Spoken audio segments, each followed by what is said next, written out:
Alrighty. Here comes the six-sided wonder. I don't remember who did it last time, so let's just Who's say Amazon, I think. to the whims of fate. Who's the unfortunate soul? Eep, bop, ha-ha! It's 2. Hey, it's Dayslayer. Nothing fancy, whenever you're ready. Okay, I watched YouTube for the first half of the session last week, so I'm sorry if this sucks for the first half.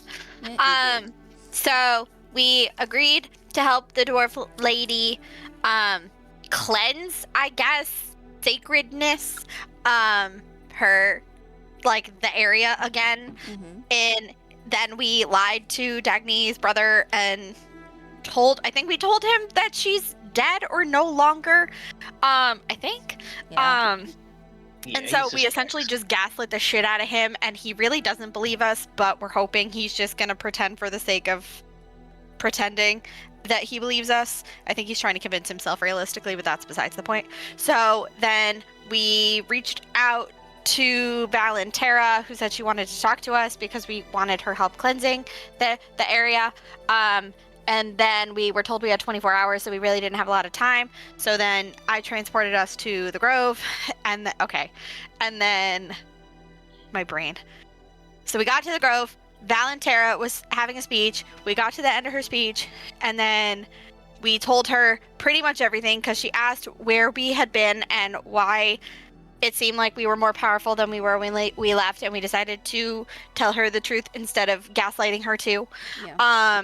And then she actually took it kind of well and kind of not great all at the same time. I somehow got offered a promotion out of this whole thing if I survive. She agreed to cleanse the space, walk through a tree, and then Sinadrea sent a calling card saying that he wants to talk to us because, you know, we just left him on red in a swamp forever ago in this session when I joined 3 years ago. And then now we're debating what to do because we don't have a lot of time to do that either. Very nice. I think. No, that's pretty much it. Okay, great. I will jog your memory on something real quick, just so everyone's on the same page in terms of Sinadrea. Yeah, you left him on red back when you first met him back in the Rotwaters, but he literally appeared, spoke his piece, and made tangible points during the meeting in the War Room towards the end of Act 2. Like, all right. He was there. He was fucking there. I think we have like the Mandela effect or something. Like, no one seems to remember that he played a hand in that. A lot of shit has been going on, memories. It's fine.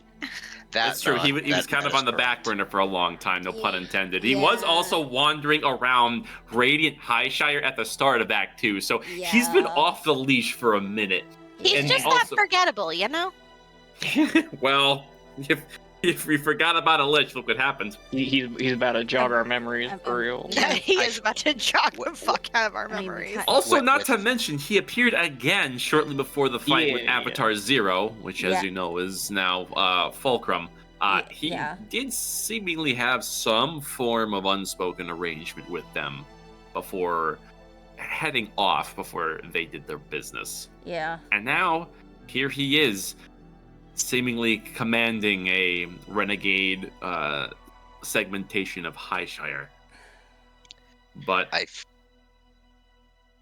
feel like he's been waiting for like a lull to actually get his get back to you guys, because there's literally like a lot of shit going on whenever he appeared around you. Yeah. And like he's using this as his chance. Yeah. Right.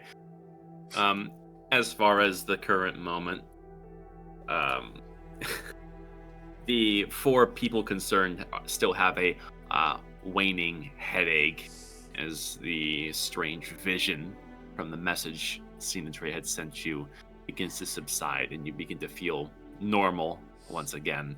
You feel like the consecration of this holy grove is working to great effect to stave off the lingering effects of Sinadrea's more foul magic. And you have a moment to breathe as you all stand in each other's company to decide how you want to proceed next. It seems as though many parties are beckoning your attention, but where you go is ultimately up to you. I don't remember everyone in Highshire being this much of an attention whore. Well, it doesn't sound like you are all that important up until now, where you actually needed to pay attention to everybody. Can't tell if that's an insult or not. I don't know. I call as I see it. Fair enough. Damn.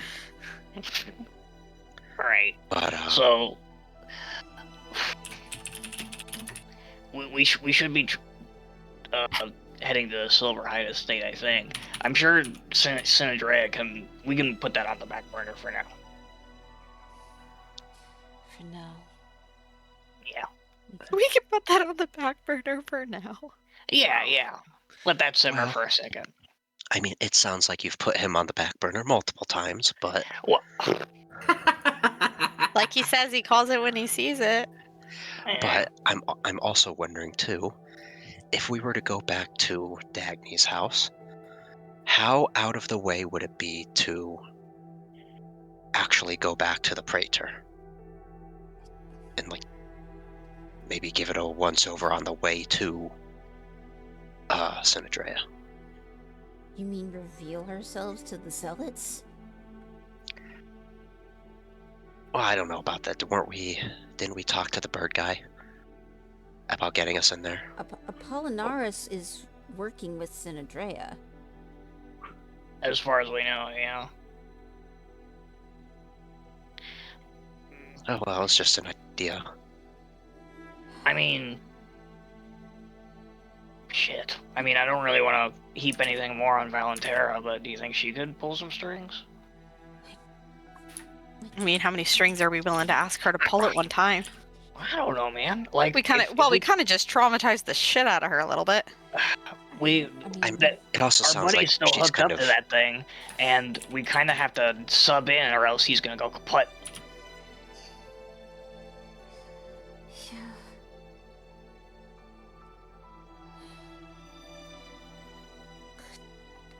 So there's that, I guess. There's too much going on. It all has to hit at once right now. Why? It's because you've decided that something is very important to do, and that's when everything decides to go. Need your attention. That's just the way life is, unfortunately.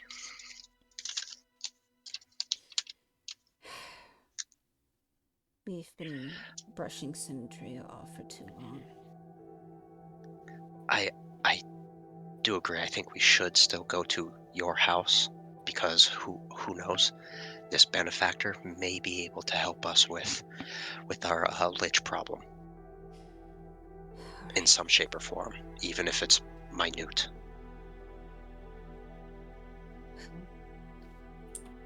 We'll go back to the estate. If the benefactor is there, we'll have our conversation.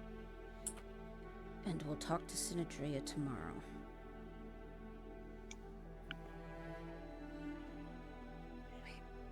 We have to face him at some point. And this message was... This message was a warning, it feels to me. A threat, almost. So... Yeah, I got a little of that towards the end there, too. So... let's go back home for now and talk to Sinadrea tomorrow. Are we assuming he's gonna wait that long? Well, if I have to send like a message to him now, I will. I would wait to see what happens with this benefactor. Also, he's probably not going to be very receptive of that type of thing. And at the end of the day, if he is upset about us not immediately going to him, I would much rather him come to us rather than we go to him and essentially enter a kill box. As fun as that sounds. I mean, yeah, if he moves against us, like, Sinadrea is like a piece of shit, but he's not stupid. He's not gonna move against us right out of the gate. I'm sure he has questions of his own. He'll probably play with us first. He probably can sense it. You can try. Try. He doesn't need to try. Jesus, what's up with the defeatist attitude, everyone? It's What's not going on here? It's not defeatist. It's called a realist. Realist? Ouch. Oh, okay, I'll tell you what's real. What's real? We temporarily stopped the omen. I reached into an angel's ribcage. That was pretty cool.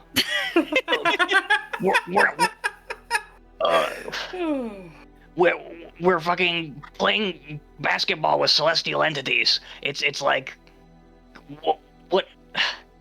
At what point do we just say enough's enough and just go over there and slime them? When we have the power to survive that? Who's to say After we a don't? good night's rest. I mean, the private sanctum, if I remember correctly, is still up at Dagny's place. Yeah, let's go. I mean, if he does decide to move against us, I doubt it, but then we know to sort of pivot towards the Praetor plan. Right. okay. Is everyone feeling a little better about that? Come on, guys. Well, I mean, I would feel better about him, like Bracken said, walking into a kill box if I felt like, with where we're at, like he said, without a long rest, like, I could not handle walking into a kill box. yeah. I don't know how All many right, of us could. We'll go. We'll take a quick nappy. Talk to the benefactor. If that goes well, in the morning we'll go and see what's going on. I mean, I don't realistically see him being able to trap us too easily. Mm. All right. We'll have to see, I guess. Let's get moving. Something tells me he's going to force a deal upon us.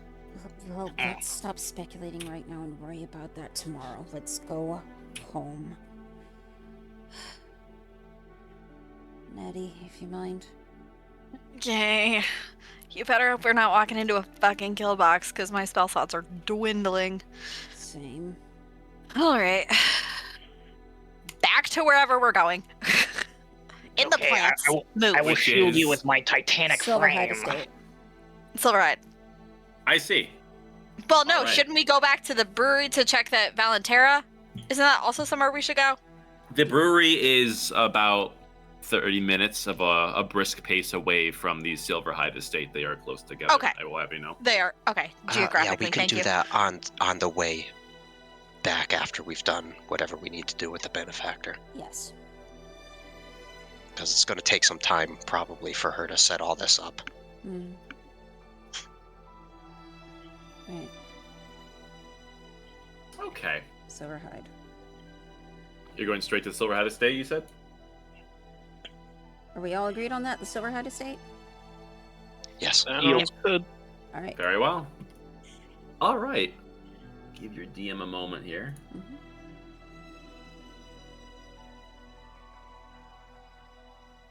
Man, I have a lot of maps now. Mhm. Oy vey. Standard sessions will do that.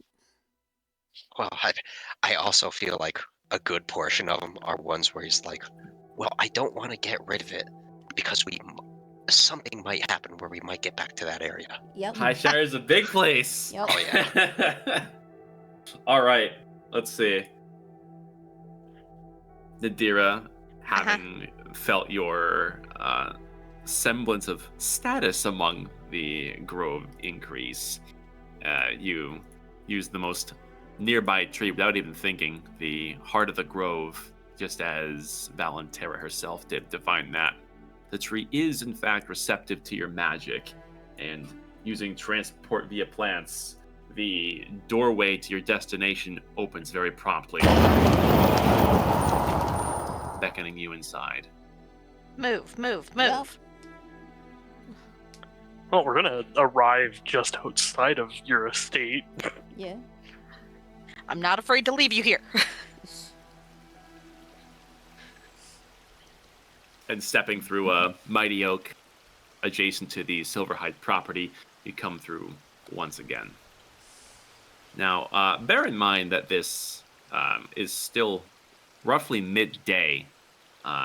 Sun is still rising overhead, and it's casting shadows directly down as you look upon a very sunny, albeit mostly abandoned residence with the occasional green emerald flicker in the air.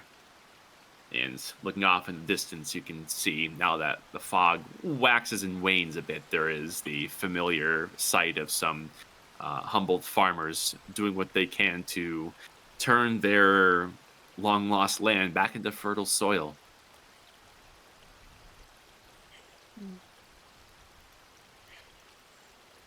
I will go ahead and start walking back over to the house.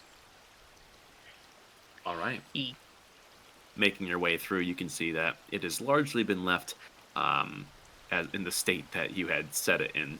Aerithal, remind me how long that spell of yours 24 lasts hours. for. Okay. So you had only really left this for a Here, good I'll couple of ping it hours. for ya. Perfect, thank you.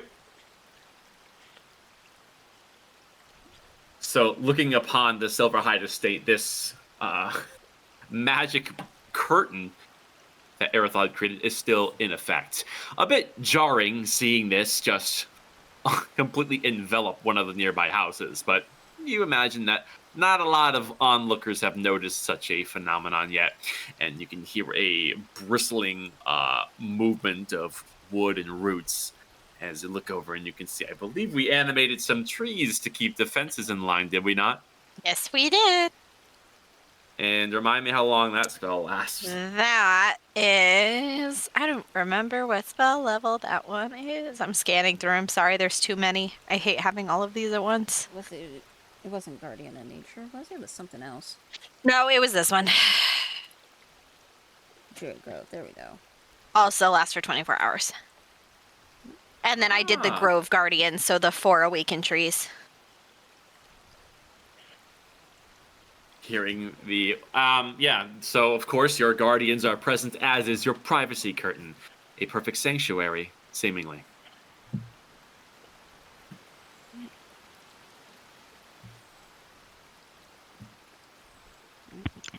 Remind me again, when did he say the benefactor was going to meet us, or we were going to get a message or something? I mean, And to refresh your memory a little bit, you didn't really have anything super concrete. Sir Reed had promised some form of contact within 24 hours, but more than that, you can't be sure.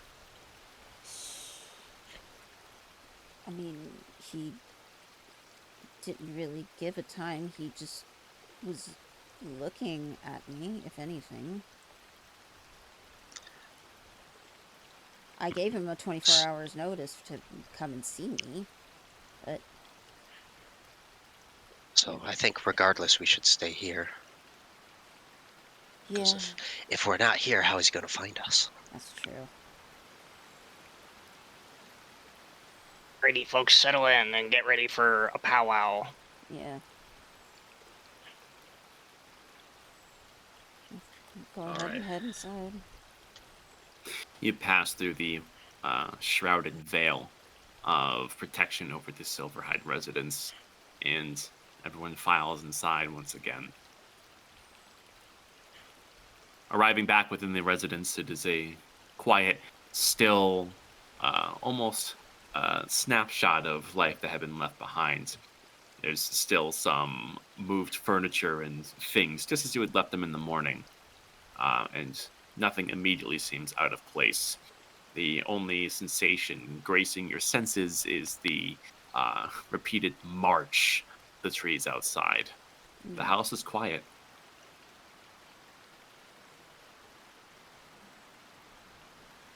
No one's inside. I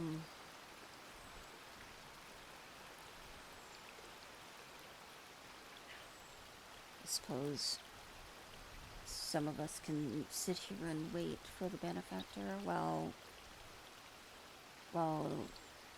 at least 2 of us go over towards Beardlock and see if Alantera is doing her work. Okay. If we want. I feel I'm just throwing this out as an idea. Yeah.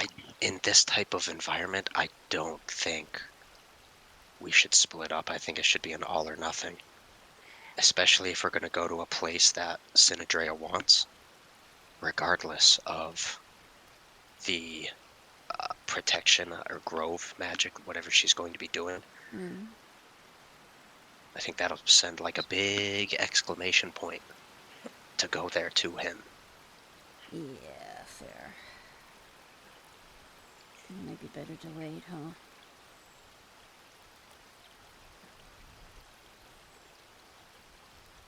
Well, suppose we'll be waiting then.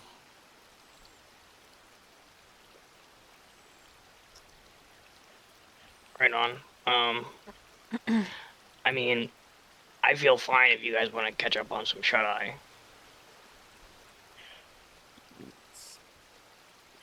Oh, gotta tell me twice.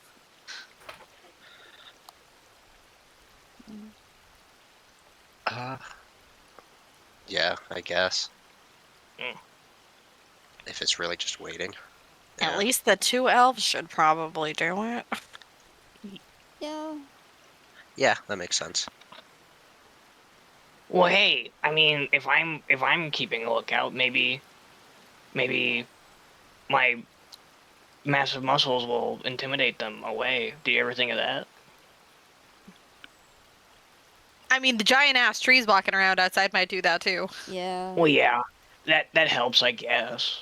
Alright, Just- okay, just like fine. kicking the ground. You guys can keep an eye out. Mm.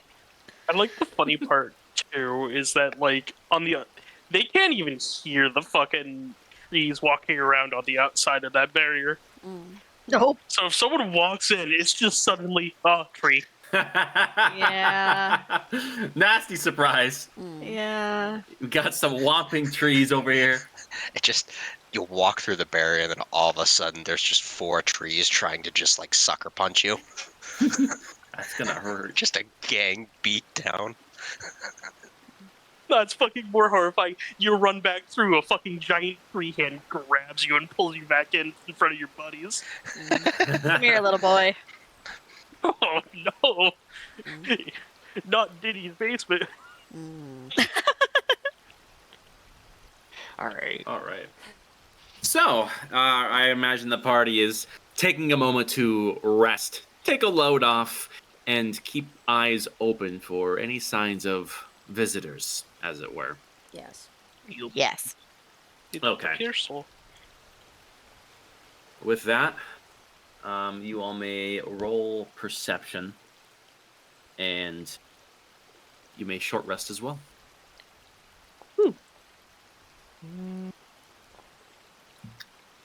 21 from a 7. Jesus. Okay. I beat him. I beat him. Shit! Don't get used to it. Mm. Well, wait, I still have exhaustion.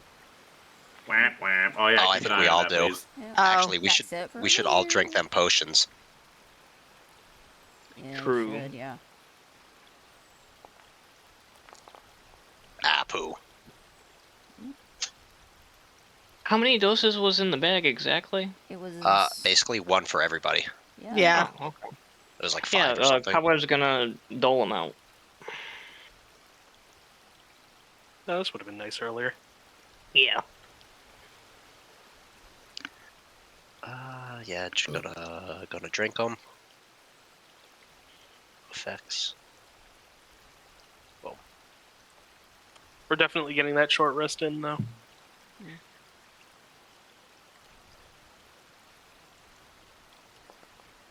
Because that allows me to do things. Oh god. Okay. I get spell stats back.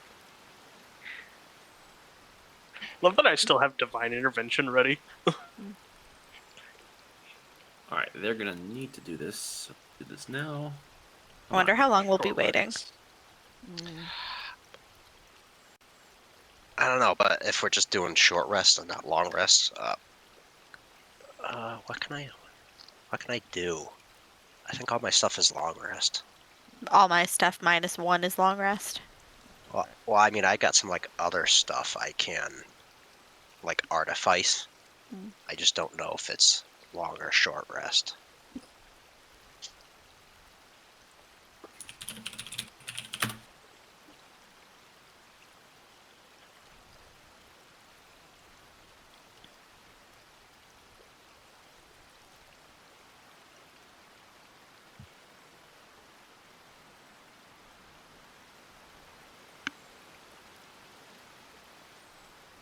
Yeah, no, all my stuff is long rest. Okie dokie. That'll be fine. An hour comes and goes, and the house within the confines of this privacy shroud is all but still.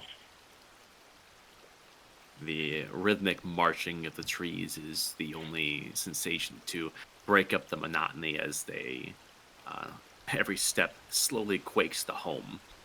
There's a subtle shaking of the rafters and the occasional trickle of dust that comes from overhead, occasionally sprinkling onto one of your heads, requiring you to occasionally dust off a little, given that this house has not been cleaned in a while. You're not really sure exactly what you're looking for, or if you're truly in the right place at the right time, but given the circumstances, this is the best that you can come up with, and so you wait. It's well over an hour, approaching an hour and a half, where, while sitting around in this quiet silence, the rhythmic stomping of the trees is suddenly taken over by a much louder sound, which would quickly perk everyone's attention. What the fuck? The fuck? Yeah, at that point, I'm kind of rushing towards the door, and I'm not opening it just yet. Okay. I was You gonna say, rush over towards the door, where you look over to an adjacent window to see if anything has changed, and what you can see is your front yard, neighbors' houses, and the area beyond of several hundred feet before the fog obscures any further vision, and overhead sunlight.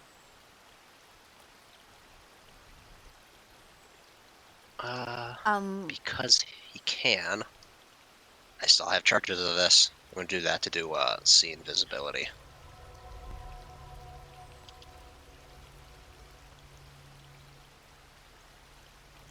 And have Bracken take a look out the window as well. You look out the window and you can see much of the local neighborhood as well. Their distance covers about, let's call it 300 feet before the fog obscures any details beyond that. You look on as, yeah, you can see quite a ways away, as well as the occasional flicker of ember that would dust by the windows. Oh,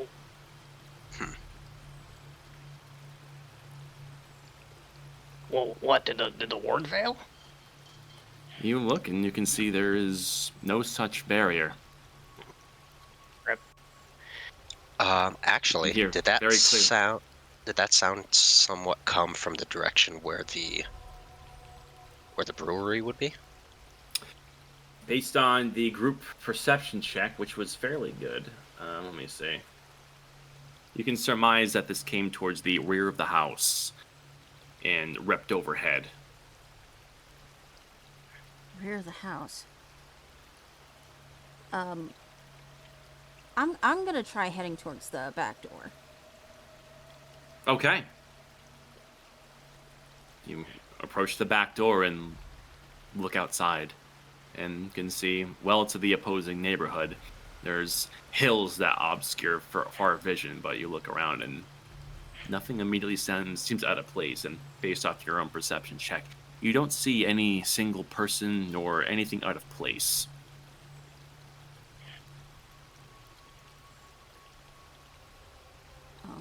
Given that the veil has now disappeared, outside of the stomping of the trees, the only thing within earshot is the babbling of the nearby stream.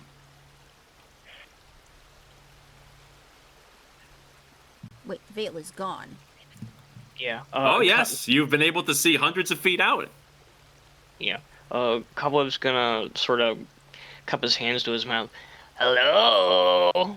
Is there anybody out there?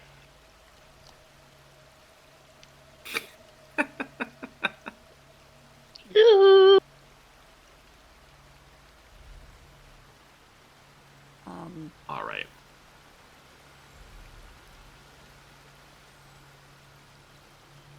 You go ahead and cry out, and there's no reply from any discernible anything. Dagny is just gonna open the back door a crack. You open it slowly, and the subtle sounds of the outside are ever so slightly more audible. But nothing happens. She will open the door fully and just step just inside the doorway and look around for like any signs of movement at all. Going off your previous perception, you take with your keen eyes, just like the rest of the party, shifting your view from various vantage points, unless you're staying at the door, of course. But there's simply no one here.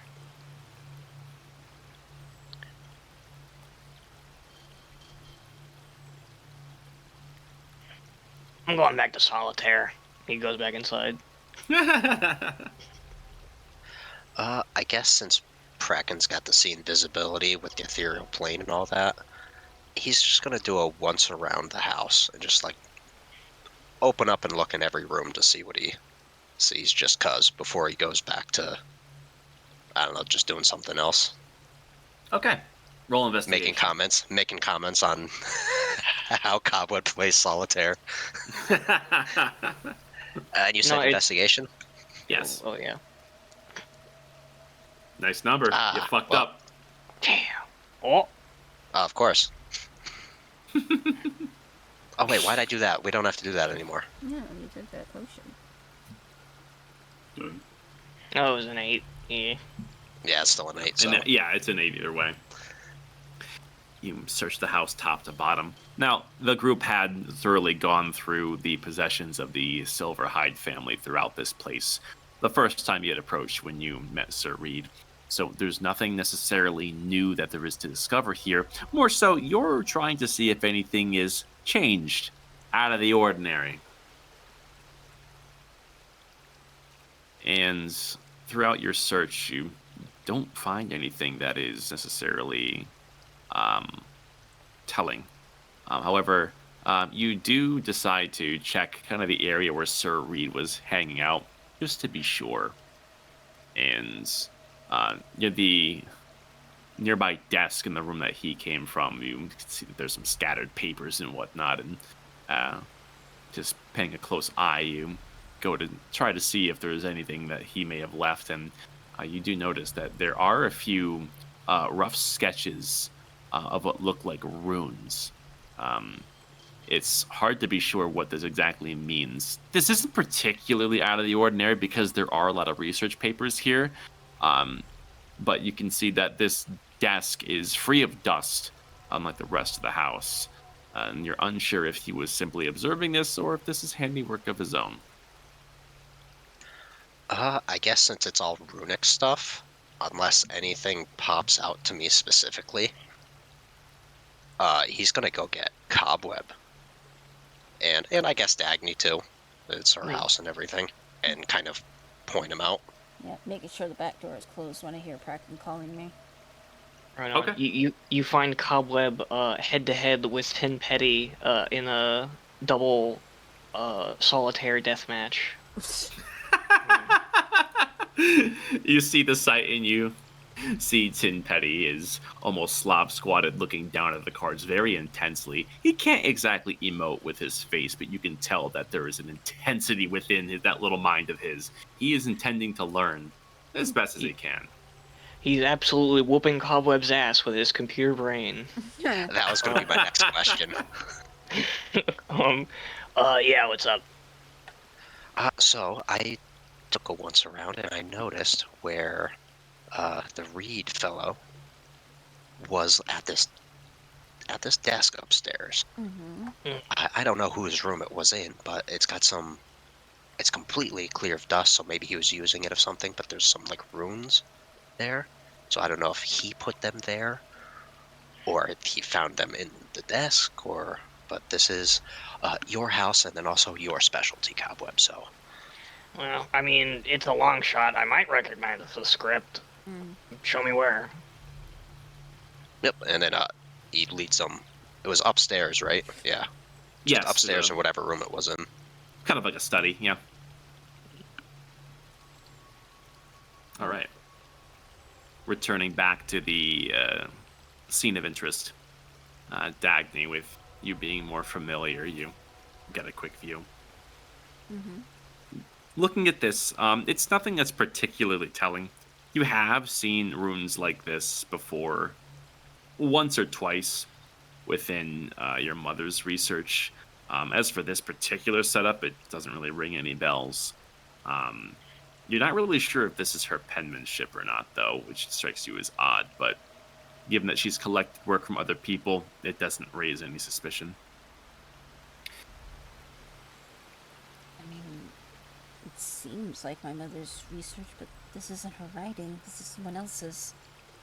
But she's been known to collect from other people, so...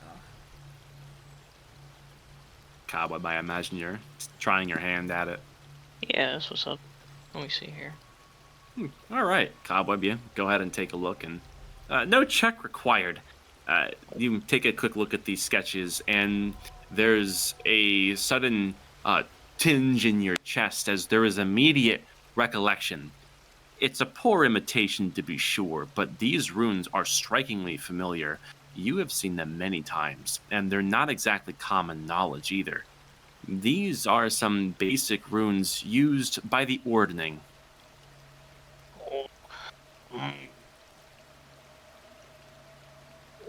Oh, okay. This is basic giant script. What's going on here? What? Oh, yeah, no, this is... I mean... I don't really know of any other rune mages beyond one, but whether or not he survived, that's the war, that is. I don't think. I don't know. Fuck. Okay, so it's like sloppy, hastily thrown together. Mm-hmm. Okay. But certainly of the Ordning, to be sure. This is rune work that is specific to them. They invented this kind of technique. Okay. Could I try to ascertain what the purpose is? What the function is? Sure. Roll Arcana with advantage. Yeah. See. -1 in a dream. Fuck. Okay. No, I believe. There you go. Yeah, there we go. Hey! You are familiar. These are transportation runes for very specific modes of teleportation from one place to another. You're not really familiar with what this location in particular could be, but the imitation of these runes is far too crude and inaccurate from what it really is trying to depict to have any level of certainty. It's a modified cloud. I can't. It basically has to do with transportation through material space. It's so sloppy. I'm not even sure it would hold, but Giants theoretically, have their own teleportation circles. well, I mean, it's mostly for combat purposes, like displacing force but I guess if you tinker around enough, you could make something like that. Yeah. Okay. Is that something you'd be able to fix? Especially since you have Miss Teleportation herself here? Yeah, I'm quite familiar with teleportation circles. We've used them several times, so with that in mind... It'd be tough without knowing the destination the person had in mind. Intent is really important for rune work. I mean... Okay, knowing my knowledge of teleportation circles and knowing that it requires a very specific, like, symbol for the place that we're going, can I figure out where this, what place the runes were trying to go to? Now, as mentioned, this is crude, and it's pretty obvious this is crude. So the accuracy simply isn't there for it to give anything accurate. And this is a slightly different hand than what you, as a wizard, would come to use for teleportation circles. The Ordning seems to have their own iteration of it. So, unfortunately, there's no specifics that can be extracted from these depictions. Okay. I mean, in theory, I could try to use them, but that seems ill-advised. It could spit me out Mage anyway. cobweb. You can certainly try. Well, before you do so, That's a big if. well, before you even attempt, Nadira was taught by giants, correct, at her school? That's right. I mean, it's a long shot that she was taught giant-specific stuff like this, but I mean, we could try. her eyes might help. Natty? What? You're at the What? I'm daydreaming. What do you want? Come You're up at the here, natty please. stage. You're at the nickname stage. Yes. That's adorable. Kraken, Where where have you been? have you been? You've been Ronald Weasley. Sorry, I'm good. No, so, Kraken's come across some very crude versions of giant script. Cobweb was able to determine that it seems to be some form of teleportation.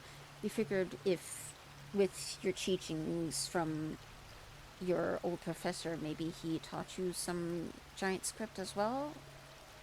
Try and see it with different eyes? Maybe I could certainly try. That's the spirit. To quote It is a the long DM. shot, but whoever knows. I paid attention in school. I'm an honor student. Okay. Yeah, I guess I'll take a look. Try, attempt. Okay. Now, in order to extrapolate beyond what Cobweb and Dagny have already established, you can try to use your own knowledge of giants from your schooling to fill in the proverbial blanks. So, roll history with advantage. Okay. +0 in a dream. That's Oh, pretty fucking good. that's already good as is. Okay. Yeah. Well, thank God for advantage, right? Well, that beats my DC. He said the thing.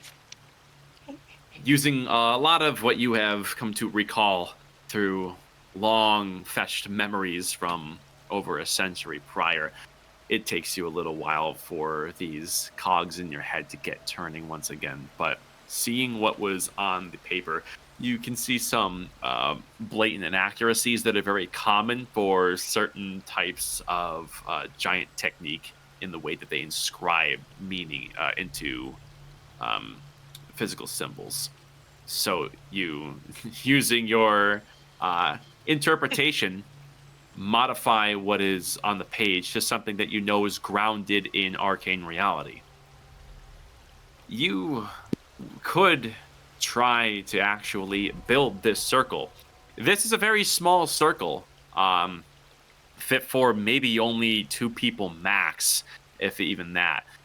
To really know if you're getting this right with the arcane implications, you would need to construct this circle for real.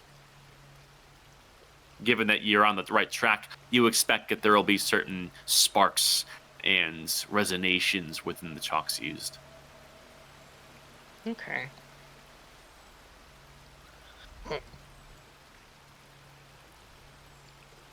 Well, Cobweb I was did the already hard part. thinking You do the rest. about rebuilding it, but theoretically, we have nothing but time up until we don't, so might as well at least attempt while we wait. Yeah. Okay. You guys say so. I mean, it's just something to do too. I mean, Dagny, Like, it's you hard? lived here. Like, do you have any idea where this would lead? No. Like, where would they need to go quick, essentially? With giant scripts? No, I would have no idea. My mother was... Before she died, she was apparently working on some sort of project with Mr. Reed. Maybe this Well, I has tell something you to do with it. what. There is one other time that I've seen script like this. It was before the fall. Um, we were in the Undershire before the fight with the Venerator, and he had a mercenary with him. He seemed to be the rune mage that I was talking about earlier. I swear it wasn't Schizobabble. Okay. The guy with the mask, and the hood of stars. Does that Right. make sense? Yes. Yeah, he was there. Essentially, they were brokering some sort of deal. I can't remember the specifics, but Wait, Um, the guy with the mask was talking with who? the Venerator. Yeah, I remember that. Yeah, and he had a rune mage with him. I mean, I don't know. I just think it's weird. But we haven't seen that guy in a while, right, Dagny? No, Right, well, right, Dagny? I mean, Fuck. I mean, he, Yeah, I have to pee real quick, but you can keep talking amongst yourselves. I'll be back in Right just a on. minute. I mean, yes, honestly, we haven't really met him. The only fact that I saw him again was because I told Reed that we needed to talk to him. But now it's nice to put a name to the face. What do you you think he's the guy? Yeah. And if Mr. Reed is working with him, then more than likely the benefactor has worked with my mother about something. That would theoretically track, because it seems like your mother stuck her finger in every little pie she could, Well, enough to draw trying to get as much information she could. Enough to draw the attention of the Angel of Death, at least. Now, I don't mean to get your hopes up, and I hope you are not offended by what I'm about to say, but when... What? Do you think that these runes were probably reverse engineered from something? It's possible. I'm not seeing any other her research. Whatever location she had it in must have been there before a coder obliterated it. So that kind of has put a little idea in my head that maybe whatever information your mother got from this, or had borrowed, or whatever, or just straight up learned herself, there might be a small inkling that unless this went to giants have like their own world, essentially, based on the history and whatnot. Mm-hmm. And it seems like they all went missing before this whole apocalypse now. Right. Do you think your mother reverse engineered these and potentially used it as a last minute teleport to wherever the giants are? If they themselves just put themselves somewhere and completely separated them from this plane? I mean, That perhaps maybe your mom isn't actually dead, but just literally in a place you can't talk to? And that would potentially also be why you couldn't Oh, well, then no, Kraken doesn't know that information. But yeah,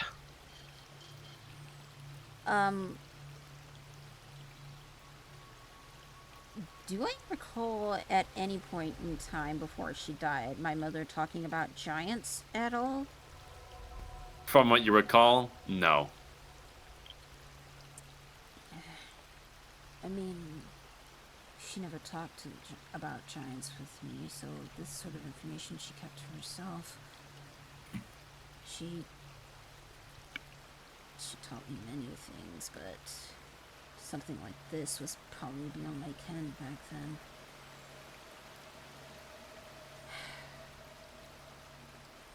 Well, are you guys really intent on giving this a shot? I'm probably gonna shoot myself in the foot, but I feel like it wouldn't hurt to at least see what we can do while we just wait. Otherwise, we're just kind of sitting around doing nothing. We can at least try and see if we can make it work. Because for all we know, we also might need a quick escape. Yeah.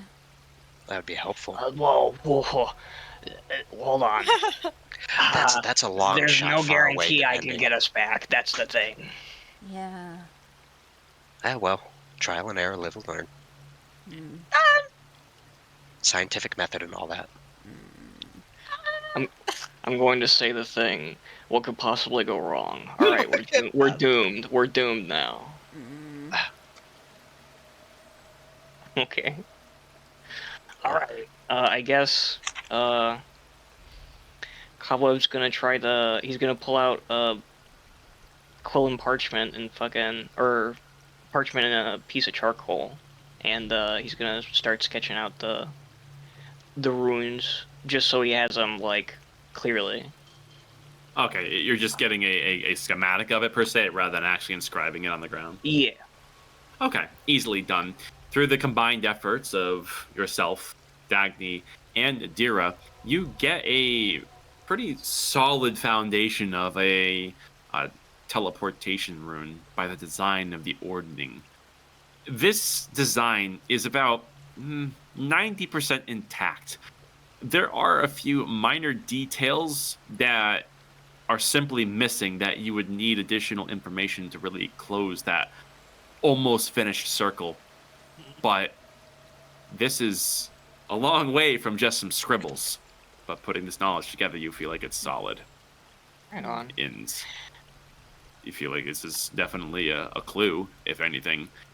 And perhaps sleeping on it may pop something into your head. Maybe. You're grasping at straws for that last bit. This is about all I can get right now. Well, It's worth a shot, at least. Maybe something else will come up. having some is Yeah, better than I'll none. sleep on it. Until then, I've gotta go get my ass whooped in solitaire. Sure. Well, my guess would be whatever's missing is literally just the, location. Yeah. I'm certain we could probably fill it in with really whatever, Well, but it obviously had an intended destination from the get-go. I would think so. Best not to play with things you don't quite understand.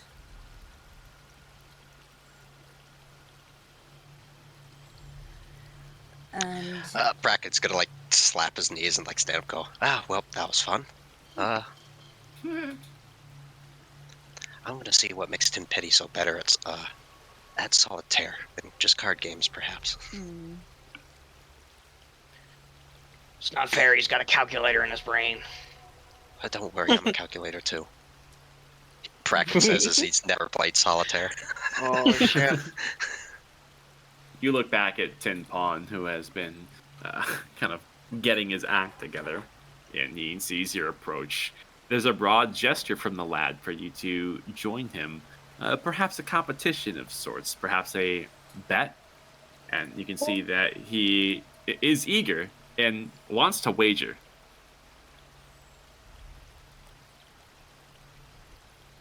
I've got nothing to wager, so I'm out. but I'll watch. Damn. He looks you down, then there's this intense stare from behind his glowing eyes, before he slaps something down next to him, insisting.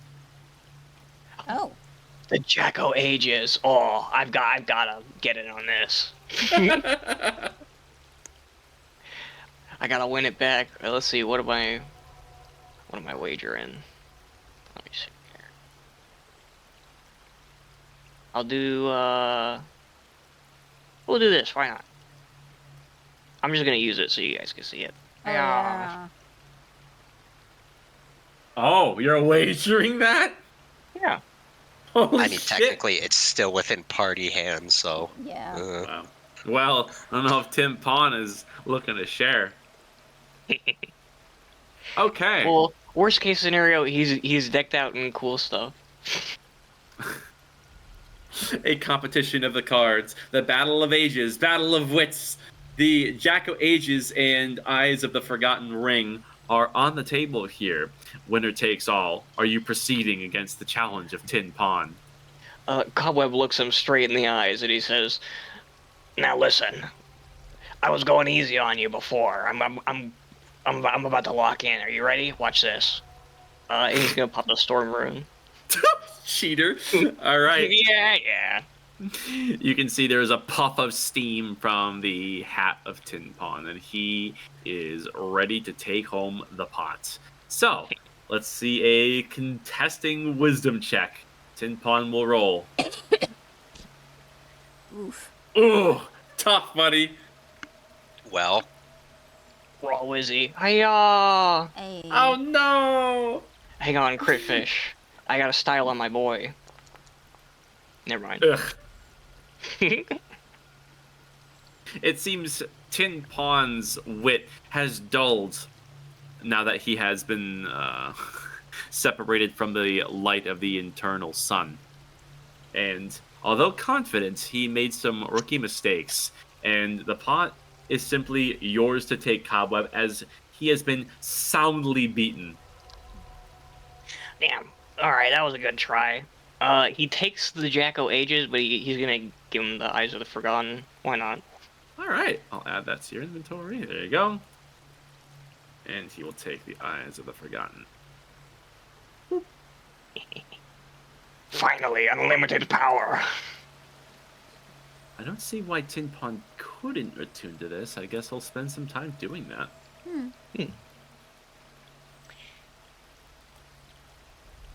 Cool. If I ever become a lich, the Jack of Ages is definitely becoming the phylactery. And then I'm gonna like teleport it onto a meteor or something. All right. Let me see. And I assumed you held on to that circle that you had. Did you copy down? Yeah. Okay. Tin Pon, with a defeated look, goes and brings the Jack of Ages, and he kind of hucks it down, and he attempts to place it into your bag. It's an entire ass pumpkin, so he's trying to stuff it in there, and he just is having a hard time getting it in. So he's like kind of rummaging through some stuff, trying to stuff it. And you think there might be some attitude of a sore loser in this. Suck it up. Come on. You gotta lose before you can win, kid. Come on.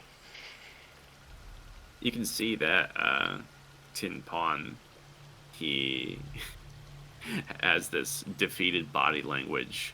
Let me see. Cobweb, what's your passive perception? I think it's decent. 16. You can see through the puffs of Tin Pon's head, the steam coming out. There is something of a sparkle among it. Just new behavior. And Tin Pon suddenly freezes, as if an epiphany had just struck him. And he looks further into your bag, and he grabs a hold of that parchment that you had drawn onto, and he studies it very intently, as if an idea is in that noggin of his. Hmm? What do you want about? What are you interested in that? He kind of gives a nod of the head. Yeah. Yeah. What do you think of that?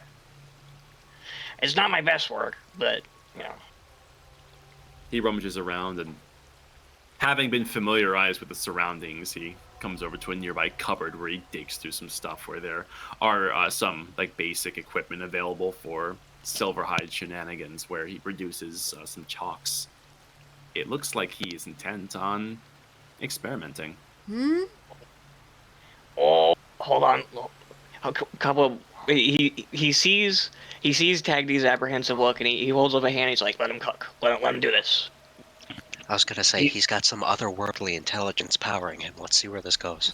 He's exploring. Yeah.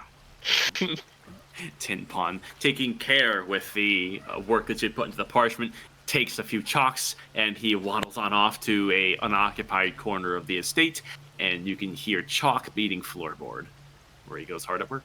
Yeah, I'm just gonna go over and watch Tin Petty work. Okay. Let me have him do a little sneaky poo roll here. Oh my god! Fucking baller, man. Hey. This takes about half an hour. So you're going on 2 hours in the Silverhide estate. And to your amazement, Dagny, as you sit watching for a good period of time, Tin Pon reproduces this as an official circle on the ground with great accuracy. And there's those final details that remain empty, but it seems like Tin Petty has quite the hand for creating something like this. His level of intelligence surprises you every time it's demonstrated. And after about a half hour's time, this inscription on the ground is complete.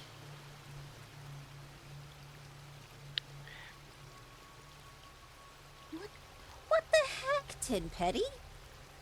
Cobweb just sort of eyes it up with a discerning eye, and he's like, the geometry, the symmetry, amazing. It took me months to be able to perfectly draw a teleportation circle, and you're able to do it in one shot. What the fuck? That's my boy. His brain did not come from his dad. That's true. What do you mean? I'm a natural. I'm a natural. What can I say? At the Natural same time, autist, maybe. At the same time, he's also a construct that's been exposed to the inner light of Helios.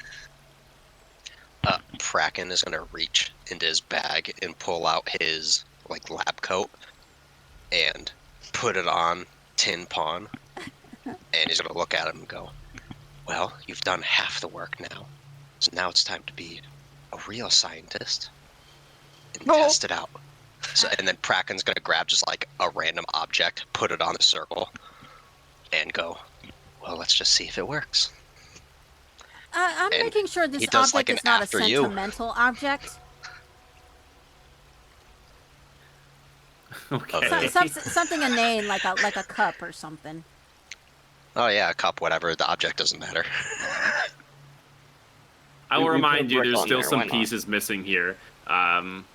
It's I not a thought he complete completed it. It's not. Oh, okay. Oh yeah. No, that information he simply doesn't have. He simply put what was from on the parchment to the floorboards. Right. Right. Oh, it sounded like he finished it. No, he didn't. He seems to think that he has.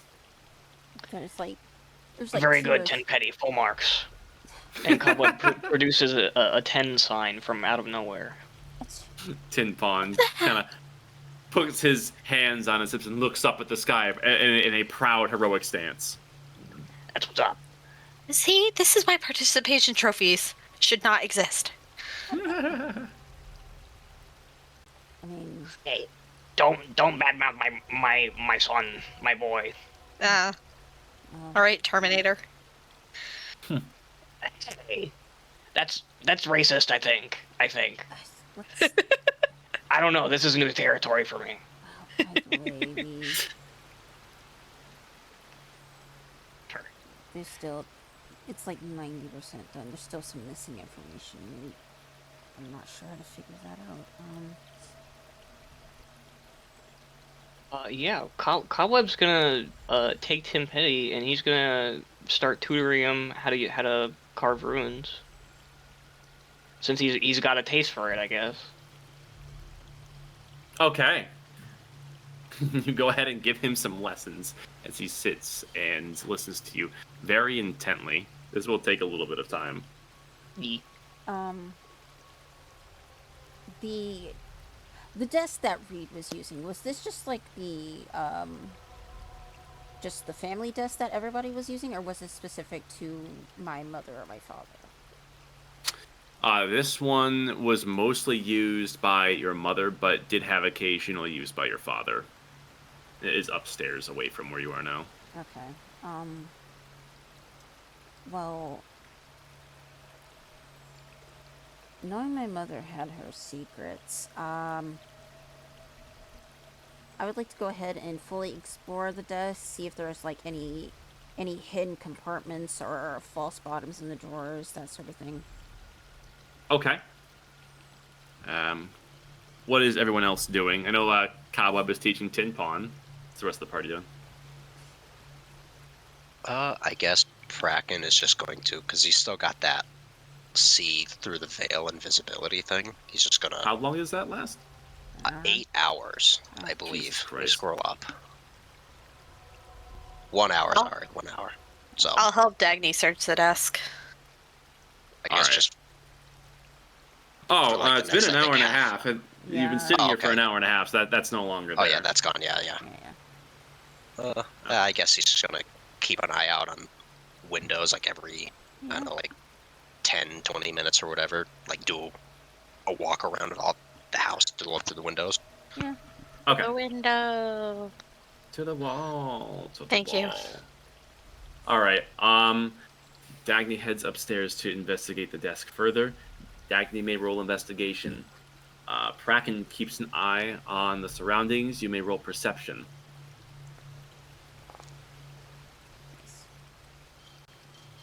Okay. Do the desk first. I'm gonna do something else first. Mm. Cobweb, you Damn go it. ahead and give a long lecture to Tin Pawn, and as you begin talking, you give specifics on certain runes, particularly that of the ordning, given the nature of what he had just inscribed. And you want to educate him on what he seemingly already understands. And you go through the motions, and your mind recollects much from what you learned in the underground. 1 second. Oh, I just need to do a quick check here.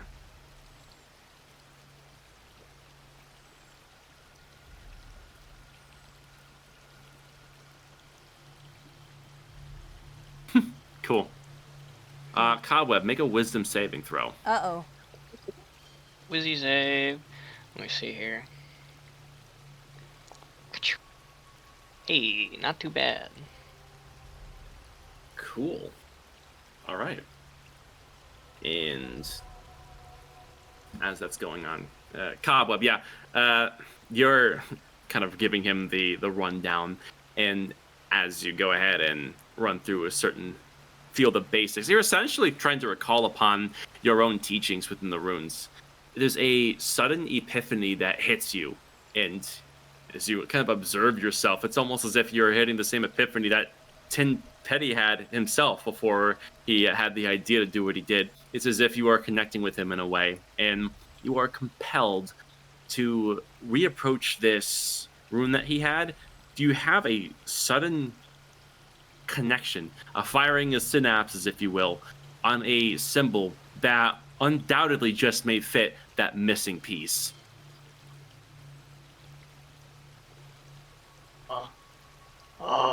I need chalk. I need chalk now. Give me chalk. Tin has one hand, so Andy, which is like it's almost down to the nub, but it's still good for what you need. So he instinctually just kind of like, okay, tosses it to you. Give it here. Give it here. Give it here. He's gonna start scribbling out what he sees in his head, essentially. All right. You go ahead and try to fill the missing gap. As for Dagny, investigation 24. You do your work, and as confident as you may be to try to find something else of use on this desk, you simply come up empty-handed. These drawings were the only things that were of relevance, and everything else in here is simple supplies used for basic arcane learning. And you unsuccessful on extrapolating anything. As for Kraken, you do this is your first round that you're doing. Sure. Sure, you go around, and that back door is still open. It is ajar. I closed it. Oh, that. Yes, you did. Ah. I was just about to make a stupid joke, but I guess Kraken's gonna close the door, lock it, and then he's gonna do another one of the where is it? The see invisibility. All right. Once I can find the spell, but yeah. Okay. You And then just take a look around and essentially do another full perimeter look at the house. okay? You pop see invisibility, and there's a strange feeling that hits you in the back of the head, as if you are not, the five of you are not necessarily alone in the house. I guess whenever he's now doing the new perimeter look, he's going to connect and do like just the mind talk to everybody he can like ping and say that the back door was opened. Somebody else is here or something. Don't start panicking and looking around. I'm just going to continue my perimeter look and see if I can see something beyond. And I will let you know. Dagny, at that point, hearing that message, is just going to be very slowly walking through the house, her head on a swivel. Okay. Before we get too farther with that, Cobweb, you do your work and you put this final piece that had popped into your head, confident that this was what was needed, and it is completed. And the moment that you complete this compulsion simply releases its grip on your minds, and you look down at your work, and you see that it looks like a perfect fit. These runes, they mesh with each other in perfect unity. Everything adds up. You were definitely onto something. You're just not sure what came over you. He sort of shakes it out of his head. Ugh. Hey guys, I think I figured it out. Cobweb, you call over your shoulder, and everyone does hear that, but looking directly behind you, you are not alone in the circle. Oh, god damn it! Oh.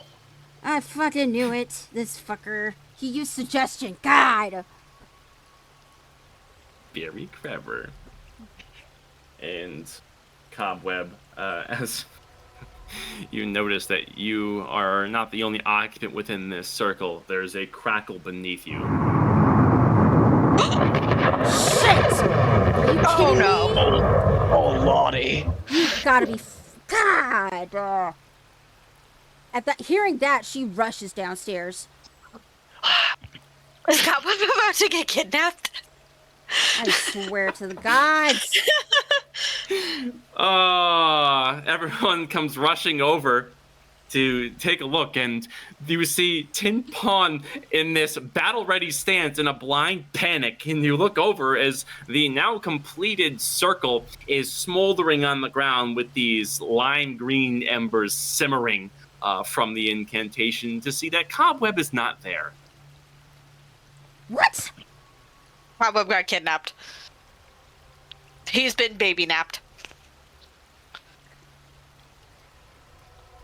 Jolly Green's been stolen. I repeat, Jolly Green has been stolen.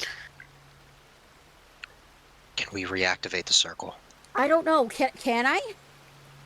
You take a look, and although it seems complete, actually instructing this seems a bit difficult. You don't know your hand at the arcane machinations of the ordning, but you can try. Oh yeah, Bracken's definitely gonna help with this. Oh shit. I mean, it's a bit of different, but I can certainly try.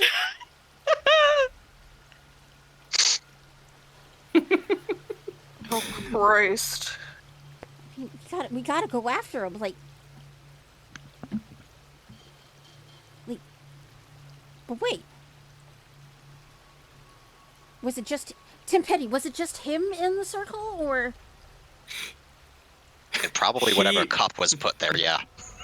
He looks over and like he tries to like do his best impression of like some like evildoer figure. He kind of hunches over and cups his hands over the top of his head and kind of gives you magic fingers. God damn it! Was this his ploy the whole fucking time? God!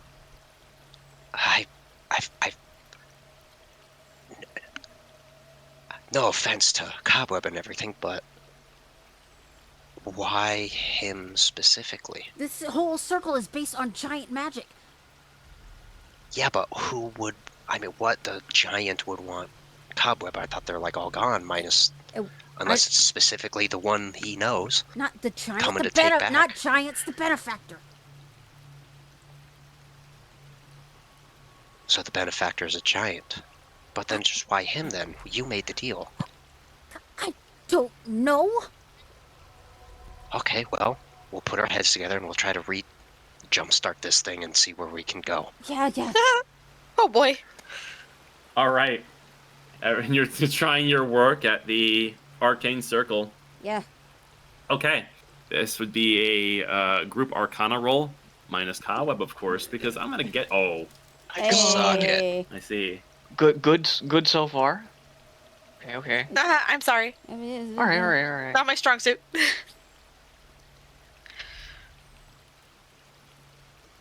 Yeah. Yo. Sorry, what's going on? Erythal died Oh my too. God. Kyo, come on, buddy. No, dude, I really don't feel well right now. Oh, I'm sorry. Fair. I think I ate something bad. Aw. Oh. What you want me to fucking roll? Arcana. Yeah. Arcana, okay. Cobweb got I you. got -1 to this. You're fine. I got It's a group roll. being that of existence. Oh. No, I know what happened. You got stolen by Masked McFuckface. I just didn't know what to roll. Yeah, you're good. Yeah, fair enough. That's fine. All right. I'm going to do this. And then that. I am this. paying attention. I don't feel well. Yeah, you're good. I Gotcha, dude. gotcha. Come on, where's the track that I want? I want the good one. Not that one. I this one. know the exact feeling he's got right now. It sucks when you're like super trying to focus and just do shit. Mm.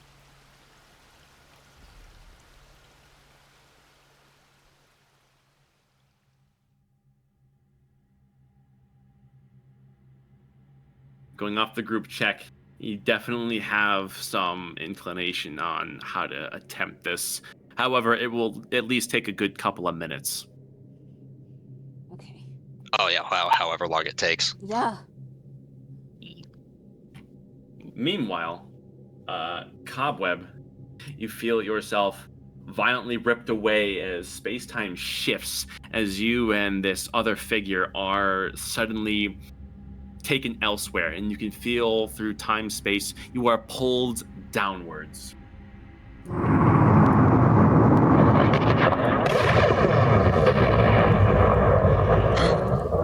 my god. Whoa.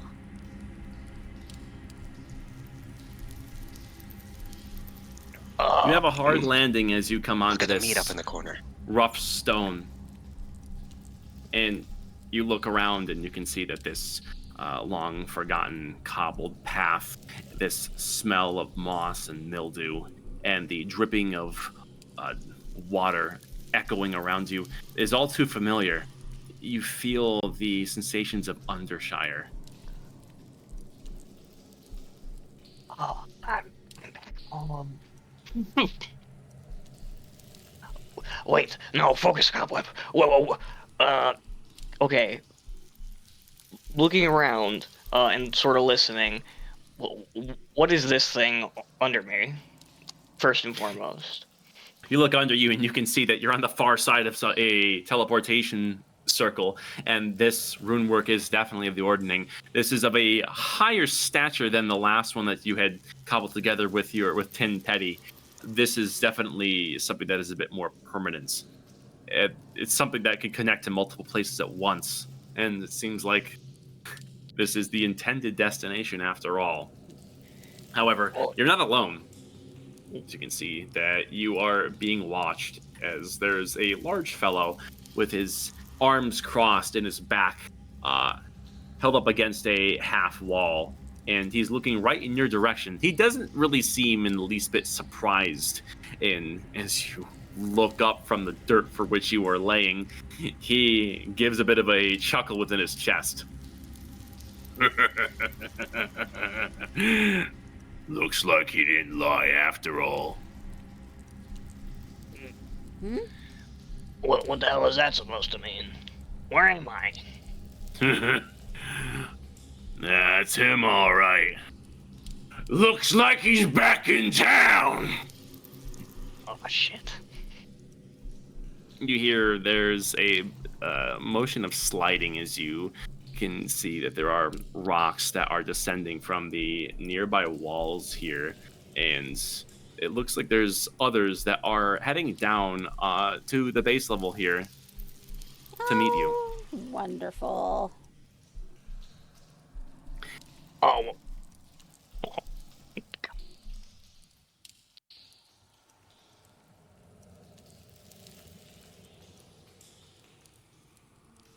More come to see you. Oh yeah. Well, what's this supposed to be? You look around, Cobweb, and it is pretty plain to see. These are all members of the Ordning, and they are eyeing you down like meat on the menu. And the big guy speaks yet again. I thought he'd be bigger. He's just a tiny little thing. This is gonna be fun. This is not cool. See, I know you're rage baiting me, but it's working.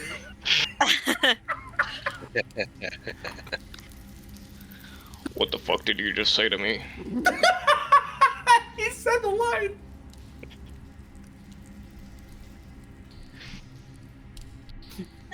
There's another word that is spatted out from this one over here.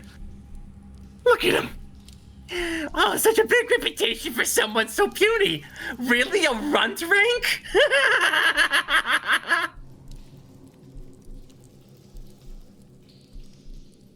Hearing that, Cobweb's gonna get up, he's gonna dust himself off. He's going to quietly slip on the Jotun knuckles, and he's gonna flex his hands a couple of times, and he's gonna bounce from foot to foot, and he's gonna look at all of them, and he's gonna be like, alright, one at a time or all at once. This guy chimes in. What do you think? We're gonna beat you till you change from green to red. Okay, keep that same energy.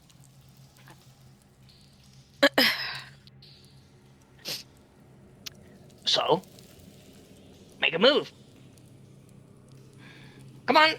On your goading, they all begin to take something of a excited step towards you, and they have something of a circle that they're forming here as they begin to close in. You've seen this before as you close in on a single target back in your times within the Ordning, and the air is being filled with the collective sounds of several knuckles cracking and the singing of blades rising from their sheath.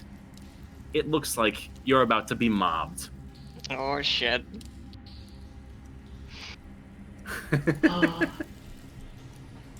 Thank you, B-Man. Roll for initiative. I hate this. Man.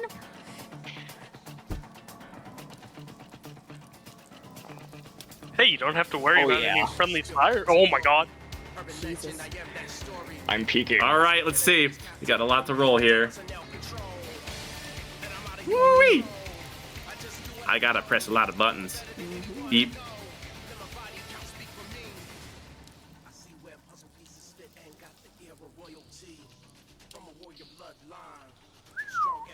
I think this is a 12v1.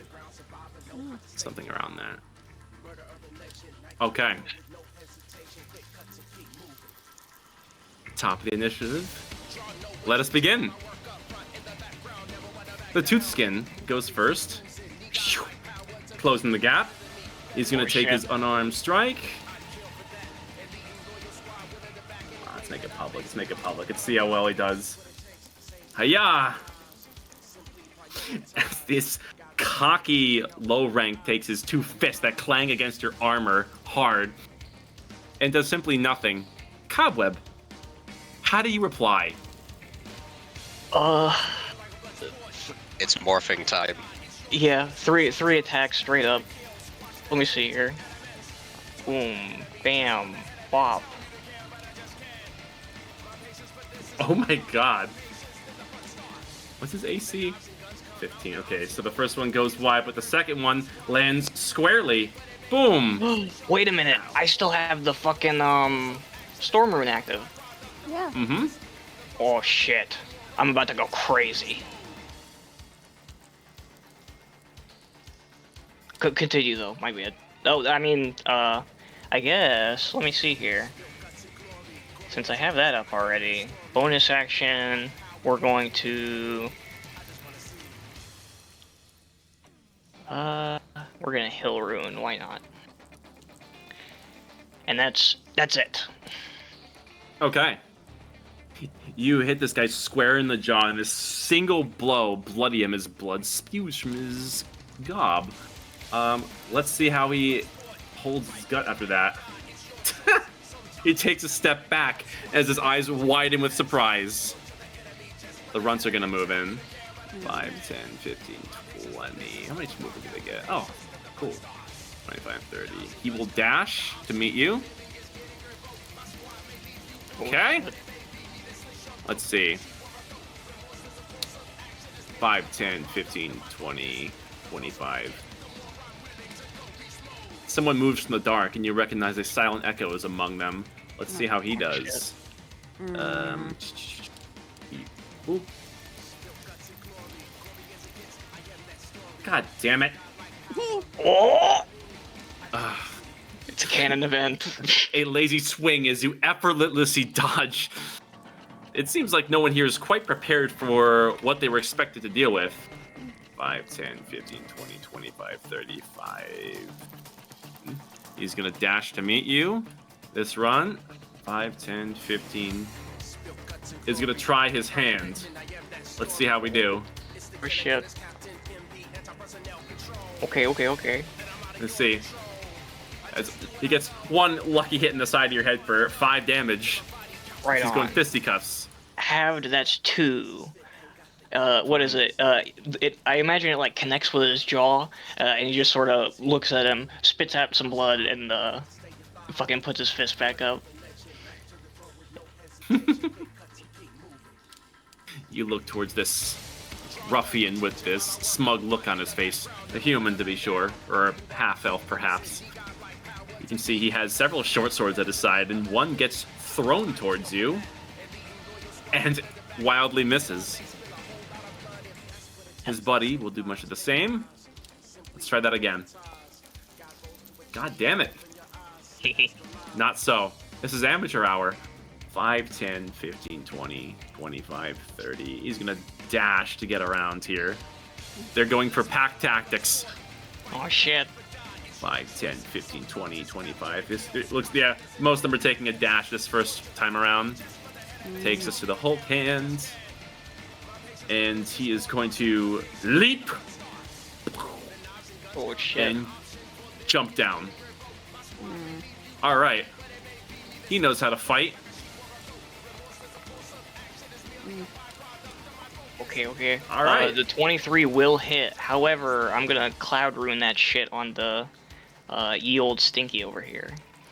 It's a fist attack, and it like transfer like that? Well, yeah. Here, let me show you. Oh, okay. It doesn't really matter, huh? All right. Yeah, no, it's just attack. Oh, within 30 feet. Yeah. This heavy-handed fist comes at you, but you know their battle tactics. As the hand, there's a flash as one of your runes activates, and you see a solid fist hit this guy's center mass and knocks him prone. He was shit-talking you just a moment ago, but now it seems there is the fear of God in his eyes. All right. Biblically accurate cobweb.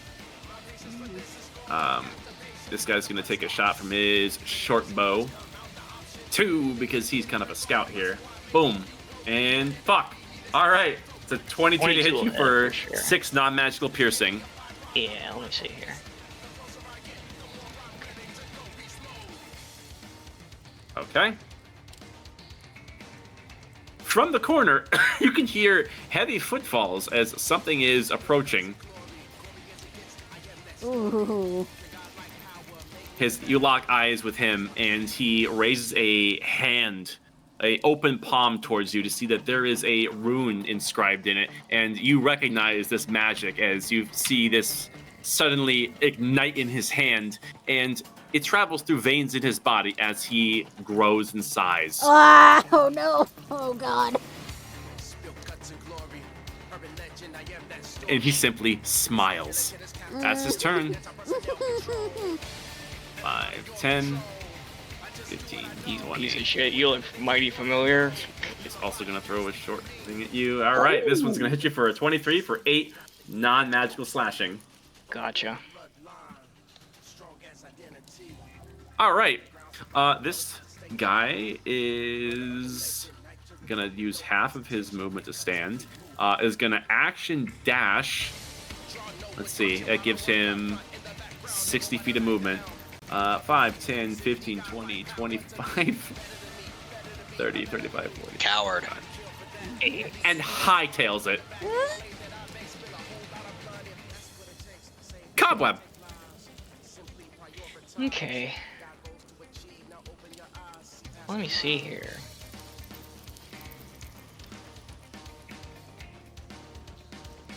Okay. Cobweb is going to enlarge himself with the mountain rune and cast Earth Tremor. Hiya! Ooh. All right. He's enlarging.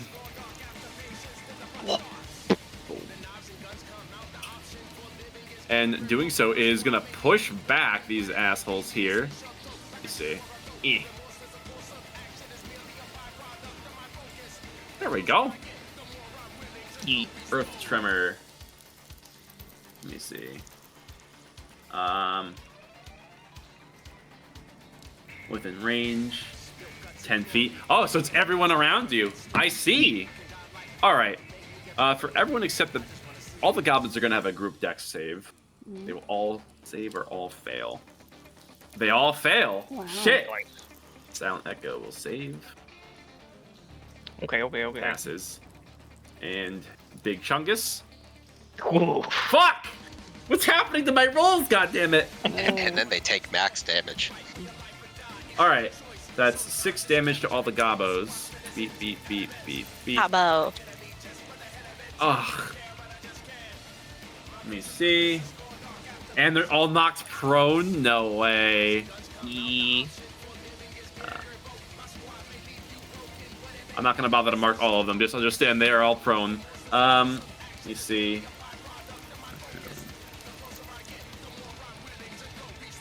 The ground area is loose earth or stone, which it is. It becomes difficult terrain. I see. As these stones loosen and a shockwave emanates from you as stones are cast upward and bludgeon all the goblins. All right, and I think the ones that succeed don't take any damage. Okay. All right, let's see. I'm gonna have these guys all go. 1, 2, 3, 4, 5, 6, 7, 8, 9, 10. That's 10 total fist attacks across all of them because they're all about to go at once. So, all right. Fucking Christ. 2, 4, 6, 8, 10 fists Bum, bum, bum, bum, 5, 6, 7, 8, 9. Here comes a folly as you are getting the beating of a lifetime, or so they think. 18. Oh my God, 15, all whips. 20. He's just folly fucking. a folly of fists come down upon you, and although their form is, well, mediocre at best, some miss completely, others hit your plate and hurt their hand, and others just seem to hit square on within your big rippling muscles, but it simply doesn't hurt you. You're in a league of your own. Let me see. Oh, there was one crit. Oh, cool. I was hoping he would miss that. Oh shit! Oh, you're right. Yeah. In all of this, one of them jumps up and using his buddy as a stepping stone as he puts a boot to his forehead, comes straight at you and cracks you upside the chin as you take 13 bludgeoning damage. Gotcha. Let me see here.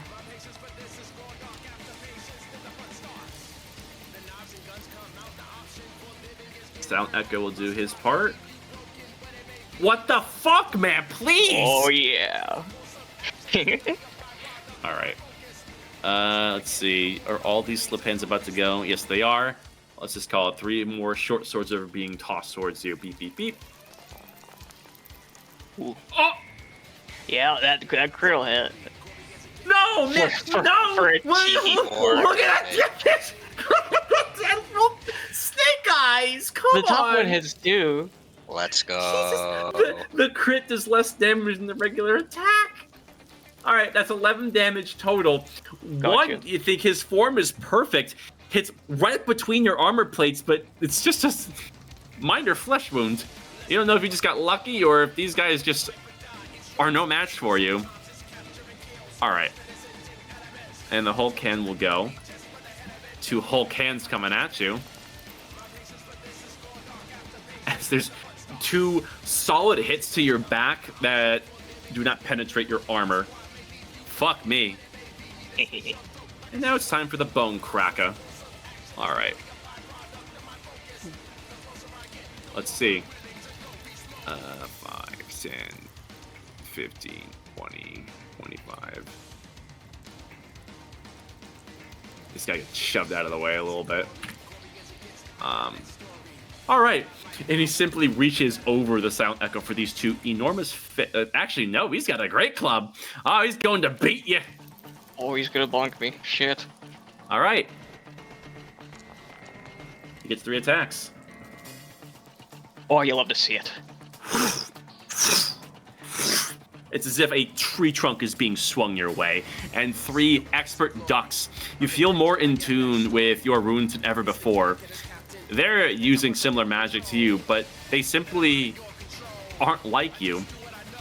This runt is going to do a pop pop. No. Jesus, man. Damn. And the tooth skin here is going to flee, officially leaving combat. Cobweb, you're up. Okay. Let me see here.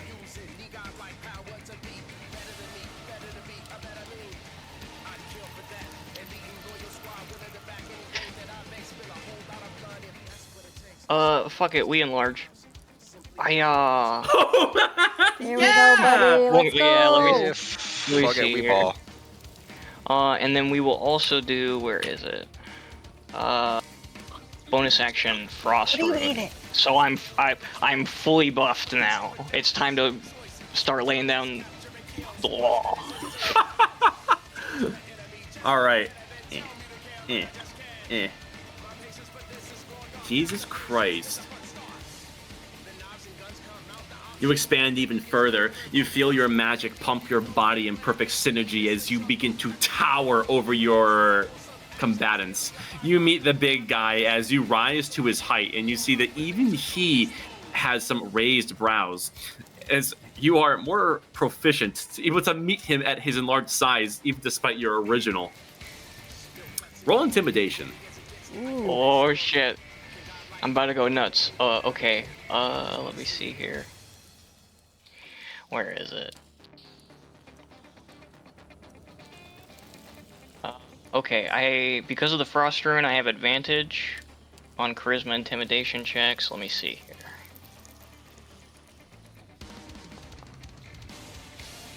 Okay. Hey. Okay, cheeky 19. Oh, Jesus. Okay. So there's 6 gobbies. Alright. Many of the goblins suddenly lose their nerve and do not intend to be squished by such a giant opponent. So let's go for the ones that were knocked over.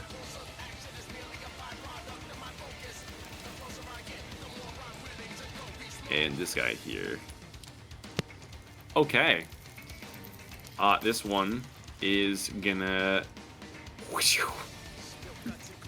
go between the legs of the slip hands. You do have an opportunity attack if you want to take it. Yeah, fuck it. I'm gonna fucking step on him. Let me see. Okay. Piece of shit.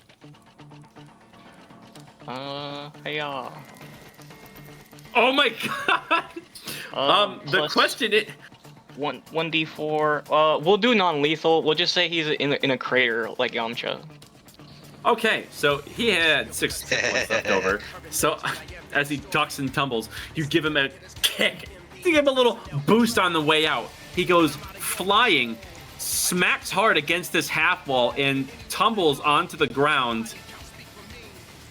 KO. So let's do this. There we go.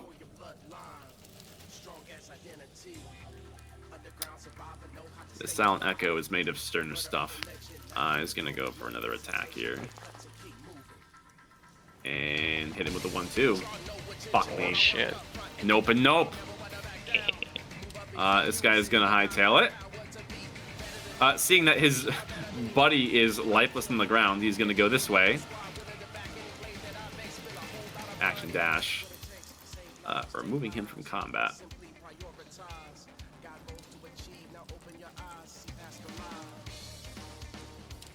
Okay. This guy's gonna do the same thing. 5, 10, 15, 20. Yeah. Or actually, he's going this way. Scattering. 3 short swords. Actually, you know what? They can... Yeah! Now we're talking. Shit. 6 short sword attacks. They're going all in.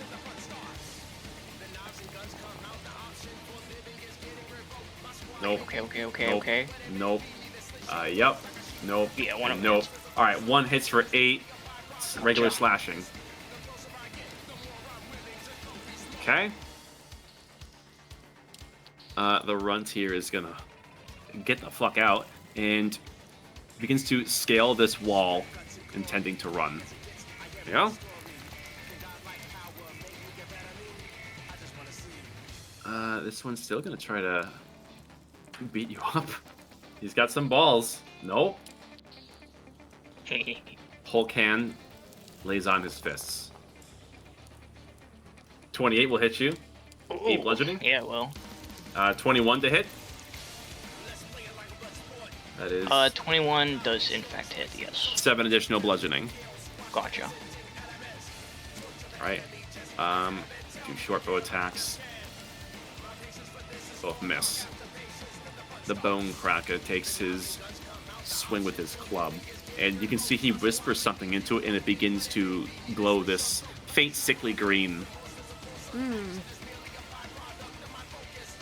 Okay. Oh, whoops. Could I, stop rolling 2s? Jesus Christ! Alright, so that 22 will hit you. You take 9 magical bludgeoning, and you also take 2d6 poison from that. So 5 poison. Right on. Halved because I'm resistant. Damn. Let me see here.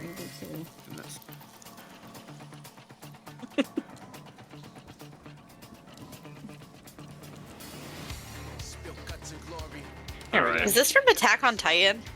Yeah. Surprised you didn't recognize it so soon. No, I have, but I've been sitting here having a crisis whether or not that was it. All right, Cobweb, you're up. Okay. I'm essentially trying to mean mug this piece of shit to get so he gets out of my way. I'm gonna go for the intimidation. All right, Let me see here. sure.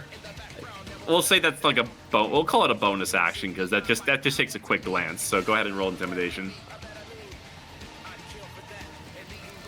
Oh shit.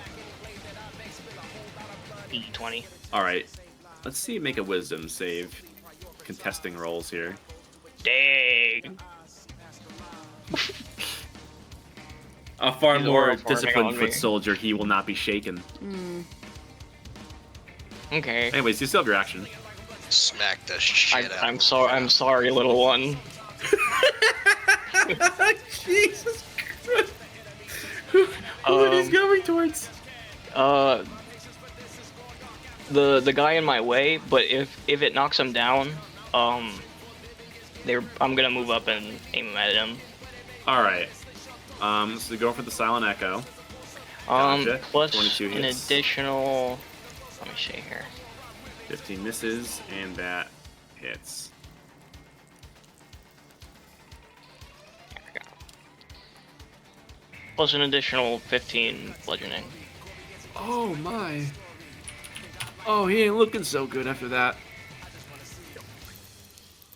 Okay.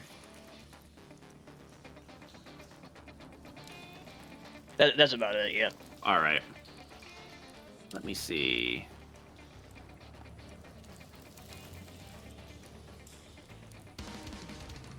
You see the silent echo kind of get pummeled a little bit and kind of like duck down into this shadowed crevice.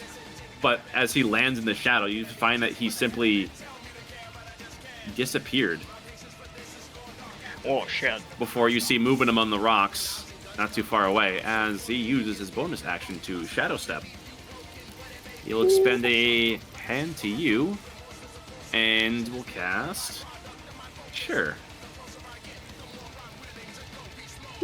Fairy Fire onto you. Oh shit. Let's see. Any creature. I think it just happens. There's no save. Yeah, it just happens. Yeah. Yep, but 20-foot cube. Let me see. Oh, right. Deck save. It looks like. Let me Yeah, place this creature in the template area where here. the spell is cast needs to, if it fails a deck save, yeah. How he's casting this is he's kind of hitting up in the air a little bit. So it's below the heads of his buddies, but like your shoulders and whatnot are in this, so this would fair affect enough. you. Let's see. Let's see here. Any creature in the area when the spell is cast outlines that fails a deck save. Oh, okay. So yeah, so you do get to make a deck save. Go ahead and Yeah, make let me that. I don't know why I didn't prompt that. I Failure. All right. All right, I don't need a template here. Let's get rid of it. Beep, boop. And you become the subject of Fairy Fire. Uh-oh. All right. This guy runs away.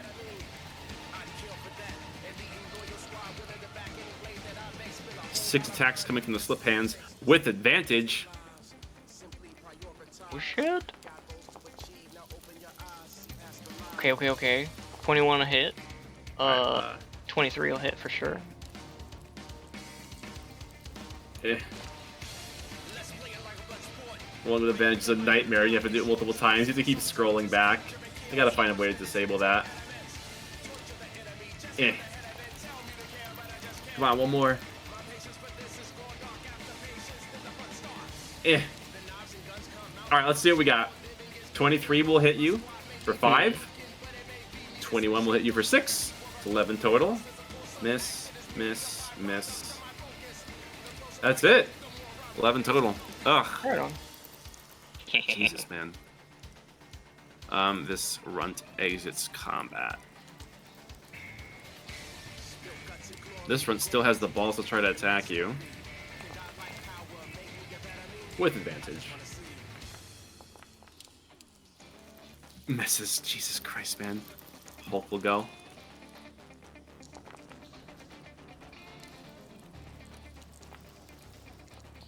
Crit! Yeah! Oh, shit. Gets some decent nasty hits in as he's being hyped up. That is 17 damage total. Right on. All right. To short bow. Okay. One more hit. 5 damage. Gotcha. Bone Crackus beating on you.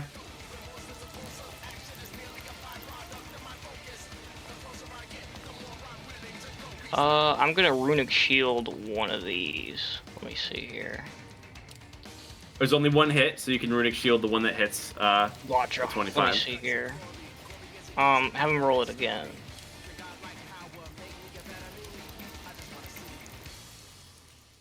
Okay, so he has to re-roll that. All right. Let's just do a new attack. Woof. That's rough. Okay. Okay. Ouch. And you, all right. You invoke magic, but it seems like he has magic of his own.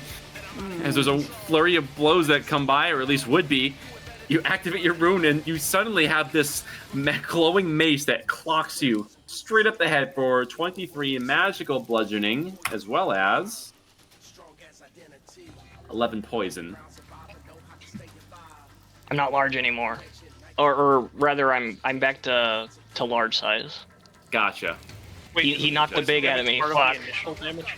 He knocked the big out of you. I like it. Fuck. All right. See, it literally knocked you down a peg. Hey, fucker. All right. Cobweb. Let me see here. I'm gonna do some whack shit. Let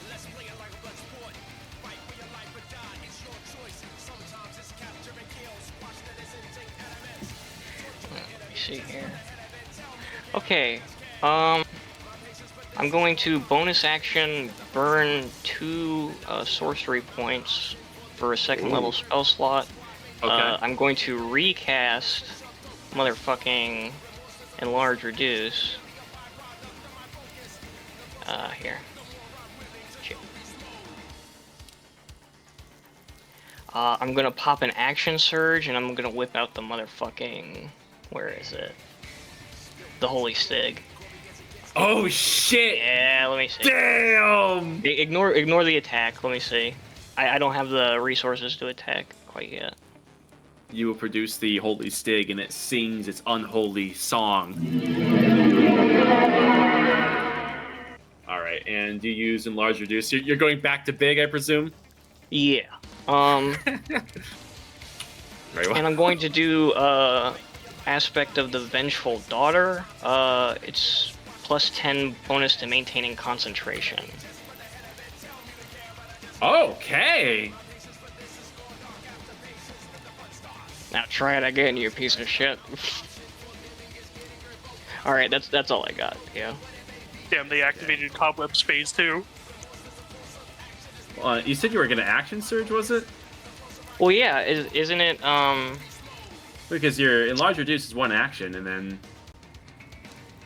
Oh, is whipping out weapons an action? Okay, I see. I see. I got confused for a second. All right. You're good. Silent Echo is going to yeet his shadow sword from afar.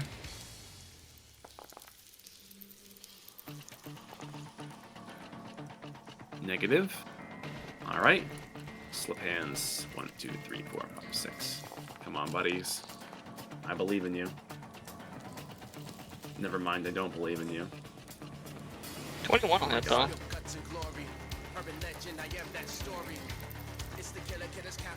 Okay. Alright, 17 no, 10 no, 16 no, 21 yes, Nope. 17, I can make that advantage, 14, so far it's only one hit. One hit, 6 damage. Gotcha. Trying to get through this as quick as I I'm not can, yeah. going to roll concentration just because I literally cannot possibly fail.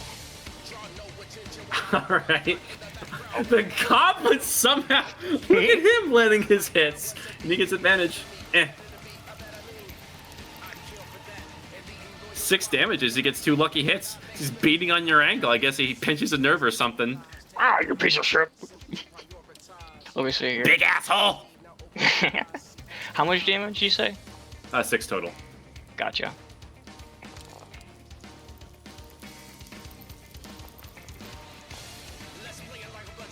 Fists from the Hulk Animal lands. 15 damage total.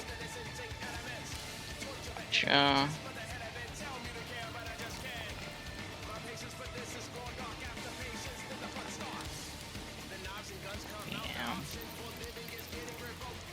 Okay. One short bow hit will get you for 8 damage.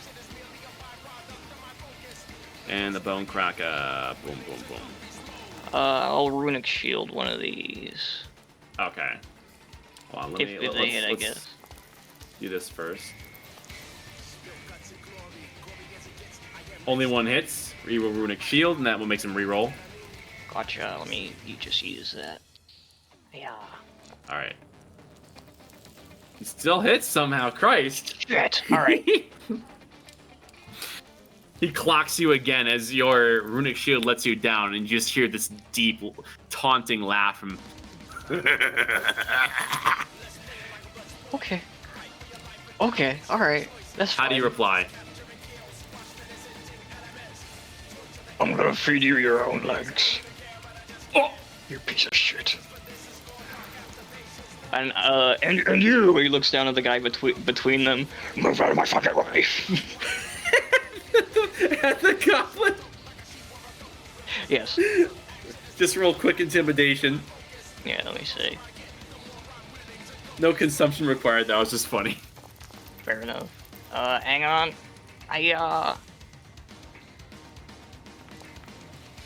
Nice. That's a little better. So, anyways, he's had a change of heart. Right on. All right, what you gonna do? Oh, it's me again? Let me see Well, here. yeah, you didn't even do anything yet. True. Okay. Alright. I'm gonna do 3 Holy Stig attacks. Let me see here.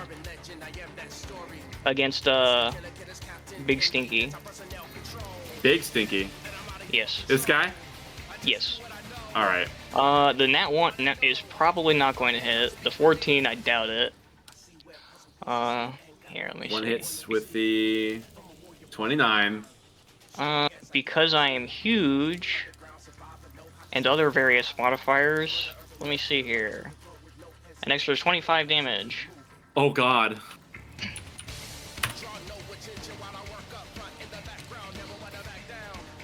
You take this malevolent-looking sword and slash him squarely down the center of his chest, and blood begins to pool as just, and you can see blood dribble down his chin. And in one move, it looks like his resolve has completely changed. And He's I'll pop more than bloody now. I'll pop a second wind as a bonus action. As Nice. he roars in triumph. All Let me right. see here. The silent echo. Between your combat with the Bone Kraka, you notice that he is not present anymore. Okay. Here we go. Here's the folly. Bum bum bum bum bum bum. Okay.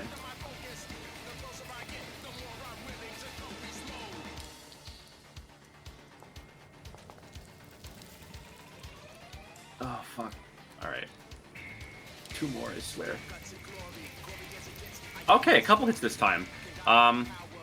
23, it's 4 damage, plus 3, plus 4, 8. That is 11 slashing total from the slip hands. Gotcha. The runt is gonna start climbing up the wall, provoking opportunity. If you want to do that. Yeah, why not? Oh, wait, no. Actually, fuck it. He can. I'll let him go. Showing mercy, he runs for it. Hulkhand's still in the fight. 22 will hit for sure. 13 damage to you. This runs is out of arrows. Jesus Christ. All right. Does he want to get involved? Let's see. Not really. He's gonna take a high position here. He doesn't look scared, but a bit wary. All right. Fair enough. The fucking kaiju battle. Yeah. Ooh. I will fucking I'll pop One my hit. last runic shield, I guess. Fuck. Okay. He must It's down to the roll. wire. It still hits. No. Shit. Jesus Christ. All right. That's 15 total damage. Gotcha. How do you reply, Cobweb? The only way I know how. With violence. Let me see.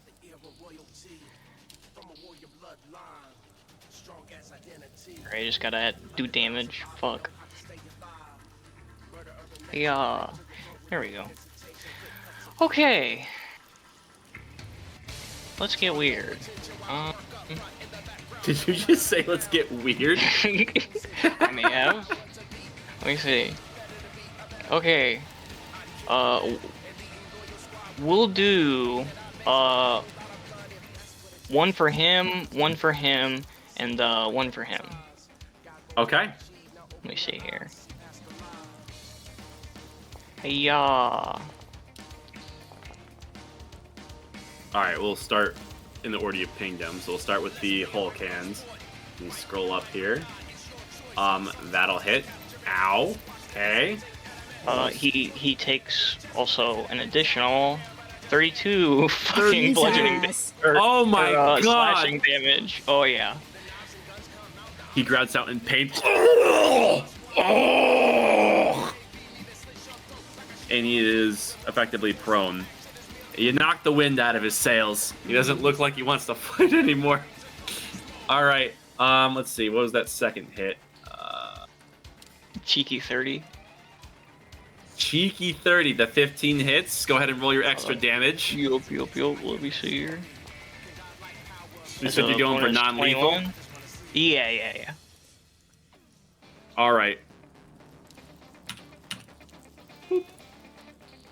You send him careening as there is a shower of blood as he lands hard on the stone, shaking the nearby earth as he grips his chest and is down. No longer at a fight to come back because he is KO'd and bleeding. Not dead, but bleeding. Right on. Okay, and the third one was going to this asshole. Yes. 22 hits. Extra 14. Non-lethal. One slash of the sword in the force sends him careening against this back wall, hits his head, and is down. Is that enough? I'll kill everyone in here if I have to. The other two, just watching all the big hand fighters go down in a matter of seconds, are no longer interested in fighting. So these guys are going to disengage. And then 5, 10, 15, 20, 25, 30. 5, 10, 15, 20, 25. Are running off. This guy, he has, let's see, he's barely up after that. He's going to cobble up to, actually, no, he's going to stay prone. And he seems, even in death, a bit too prideful to run, but he's not stupid, and he puts up his hands in a sign of surrender, begging for his life. The runt is going to continue to hobble up here and get out of here. Nope. Fair enough. All right. These guys are out. And if you want to take a chance to go after Tweedledee and Tweedledick shit, you can, but they are actively fleeing. No, I'm gonna question motherfucking Bonecracker when he wakes up, I guess. Okay. This guy runs off. And this guy, whee! I'm fucking out of here.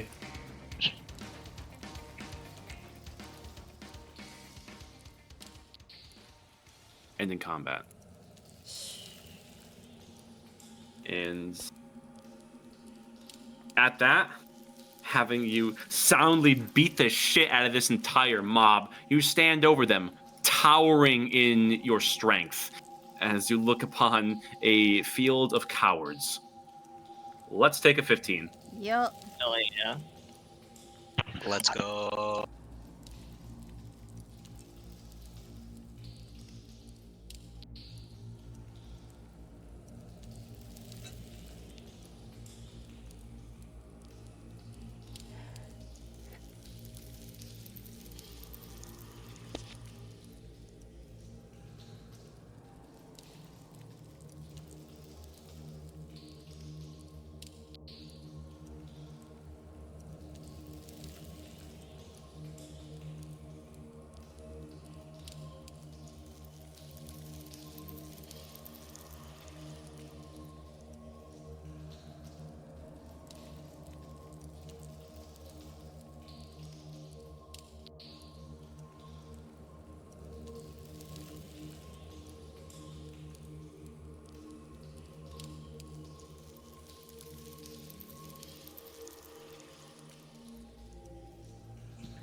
So how's everyone doing?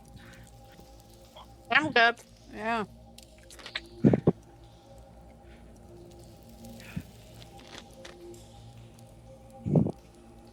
I don't think I cooked my potato thoroughly enough. Oh. It was just a raw potato he was crunching on. That's a No, crime. it was. I don't know if you know Little Potato Company or whatever. Mm. Yeah, it was one of those microwavable potato things. Oh. Oh, there are just like certain foods that I don't trust microwaved, regardless of if I cooked it from scratch or not. And potatoes is one of them. Mm. Ugh.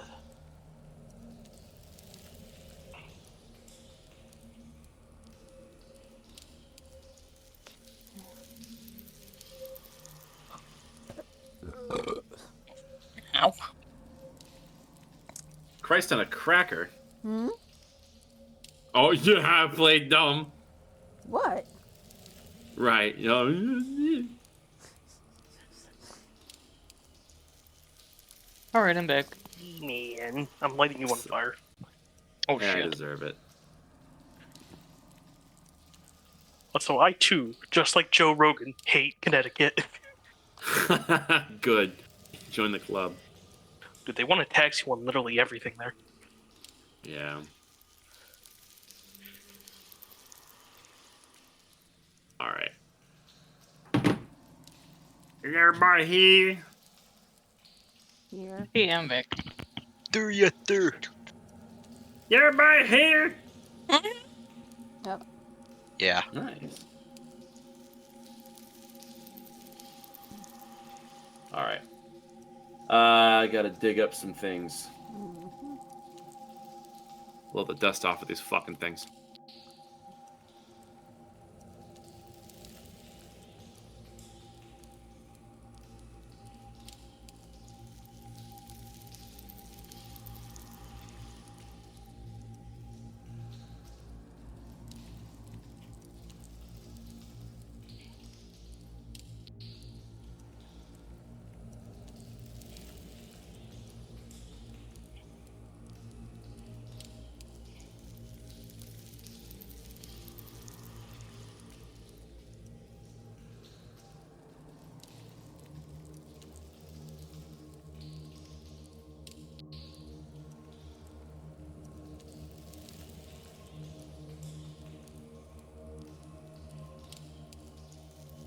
Okay. Let's get right back into it, shall we? Mm-hmm. Hell yeah. Cobweb, you look at your bloodied knuckles and survey the landscape to see that you, against a horde of the Ordning, have emerged victorious, and you don't even feel winded. You can see that the lesser of the ranks have scurried off and will likely be summarily beaten for their cowardice, leaving the remaining ones here for you to question as seen fit. You have the big one in front of you. The Bone Cracker was his ranking, as you come to identify, and he is barely conscious in the ground, clutching his chest, which has large, grievous-looking slash wounds. However, they just seem to be superficial enough to not be immediately lethal. Hmm. Cobweb is gonna sort of crane his arm over, grab him by the fucking head and hold him out at arm's length. Why am I here?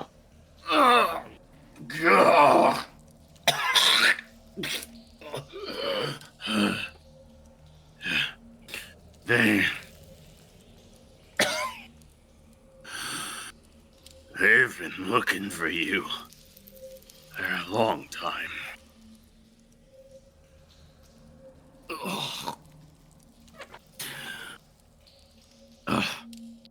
Big Hoss had it out. It's not me on the Shire anymore. Huh?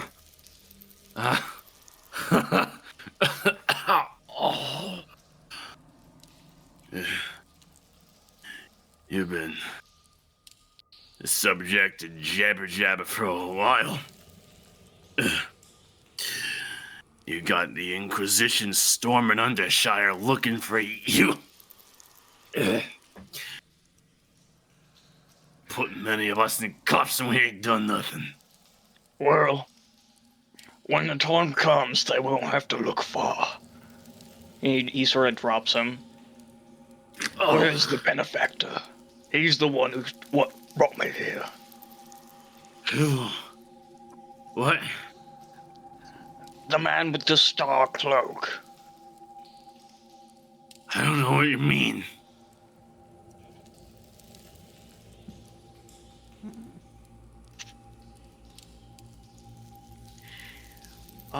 Fuck.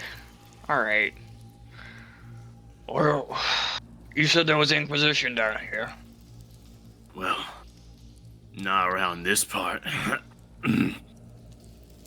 Mostly Figured just us. that. Are they covering the exits? Yeah. You don't want... you don't want to leave. He's waiting for you. Yeah, he's close now. Who's waiting for me? Yeah, the one who calls the shots. Come on. Don't tell me you forgot about Big Hoss.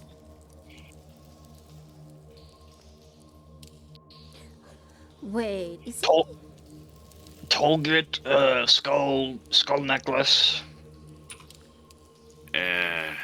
Alright, you do know him. Good. I don't have to explain.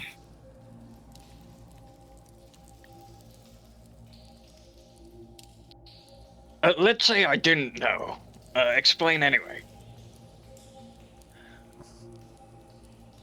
Through the pain in his chest, he gives you an incredulous look. What the hell's going on with Foundry? It is so laggy all of a sudden. Jesus Christ.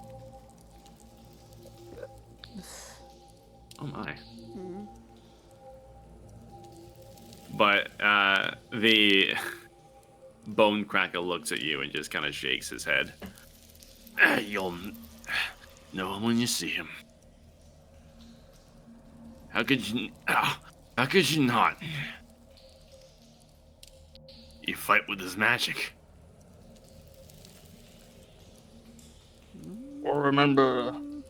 I remember snatches, little snippets of memory.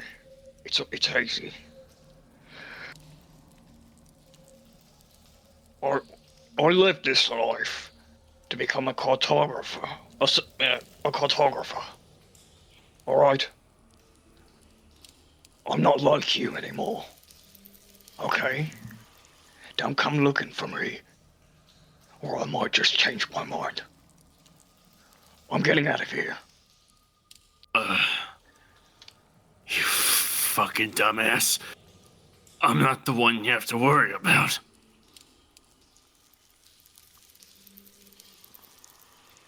Cobweb, it's at that point where there is a sudden, intense burning pain coming from the runes that are inscribed within your skin. You can see that they are now glowing as though molten metal, and they have this sizzling, sparking sensation as the magic within them is beginning to go mad. Oh, shit. Make a con save. Oh boy. Let's see here. Cheeky con save. Hiya! Whoa, not great. Oh, wait. Con, hang not on. strength. Yeah, I know, but, where is it? Frost Rune. Where is it? God damn it. It gives me a +2 bonus to that, so 18. You call upon your frost rune to find that your rune fails. Yeah, that makes sense, fuck. Also, it's you rolled the strength save, you have to make a con save. Oh, I'm tripping. Whoops. My bad. Yeah, hey, that's not too bad. You stave off the immediate pain from being paralyzed, but you find that your rune enlarging you fails, and you go down a size. Oof. What's going on here?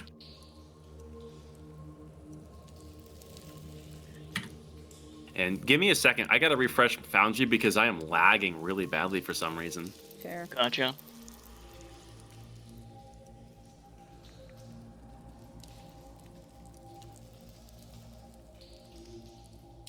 That's better. Cool. And as this crippling pain grips your runes, and you find that your magic is quickly failing you, you can hear a distant voice that is echoing throughout the nearby cavernous walls.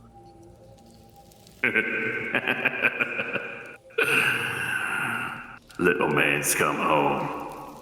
Oh. Oh, alright. Cobweb's gonna... It's coming from over here, eh? Or is it hard to tell? Yeah, roughly in that direction, but ultimately hard to be sure. Right on. Cobweb's gonna step out from around the fucking... oh, yeah, there he is.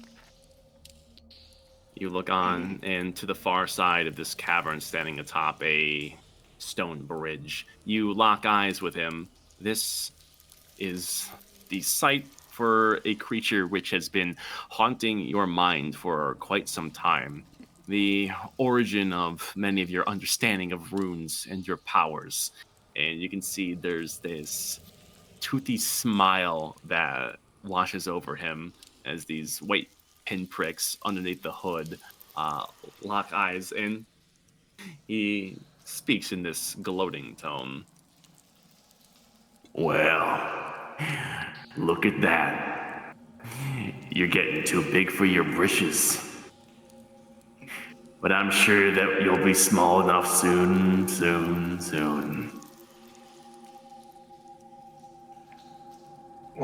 What's that supposed to mean?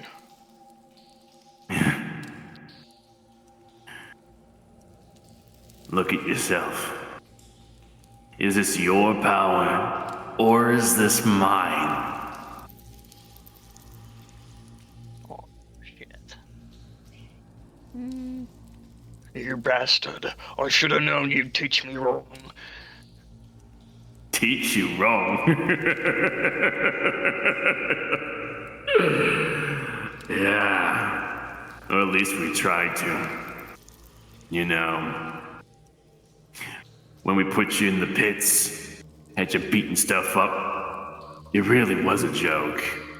Until you kept on beating stuff up and surviving, and we kind of just wanted to see how far you'd go. Now you're punching above your weight class.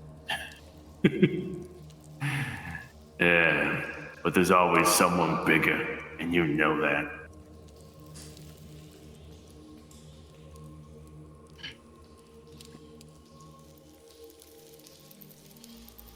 You know what? I'm not content with being a bottom of the rung little cretin, a servant. It's not becoming of me. I want power. I deserve it.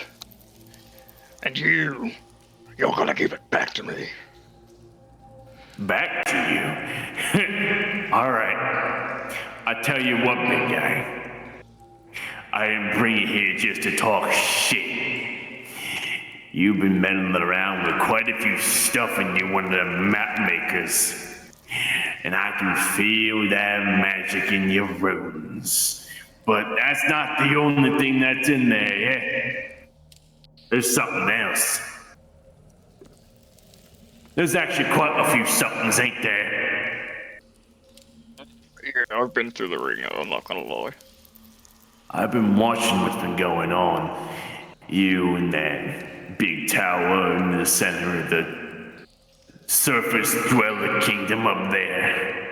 I'm sure there's something to be said of that, but I don't really give two shits.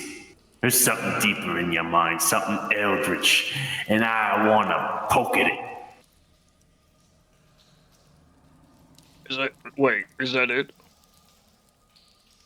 Well, it ain't entirely my idea. I have a business partner, you see.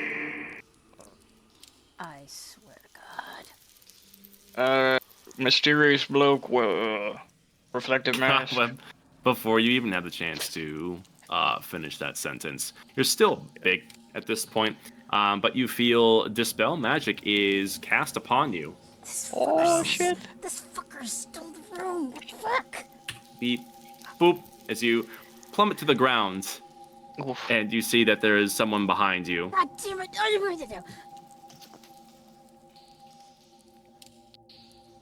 Okay. I wasn't expecting that one.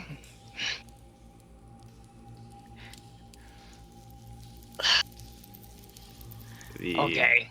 So Oh, go ahead. So you want to poke around in my brain?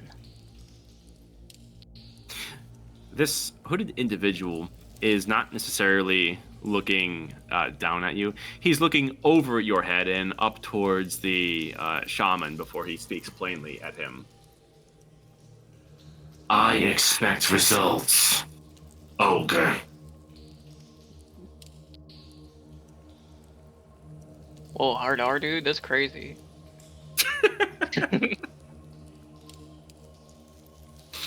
You can see that there's a grit of Big Hoss's teeth and something of a malevolent nod. And as you watch the benefactor, he simply fades out in place. You're not really sure what that was. A spell, perhaps?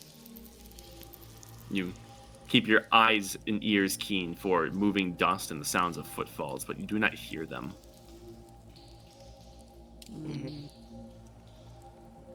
I haven't known the ordning to cavort with smoothie mages. Well, what's going on here?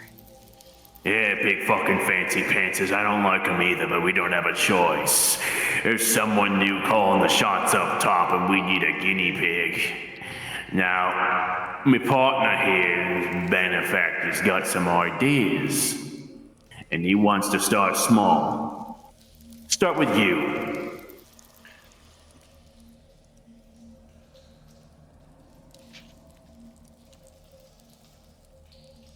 Okay.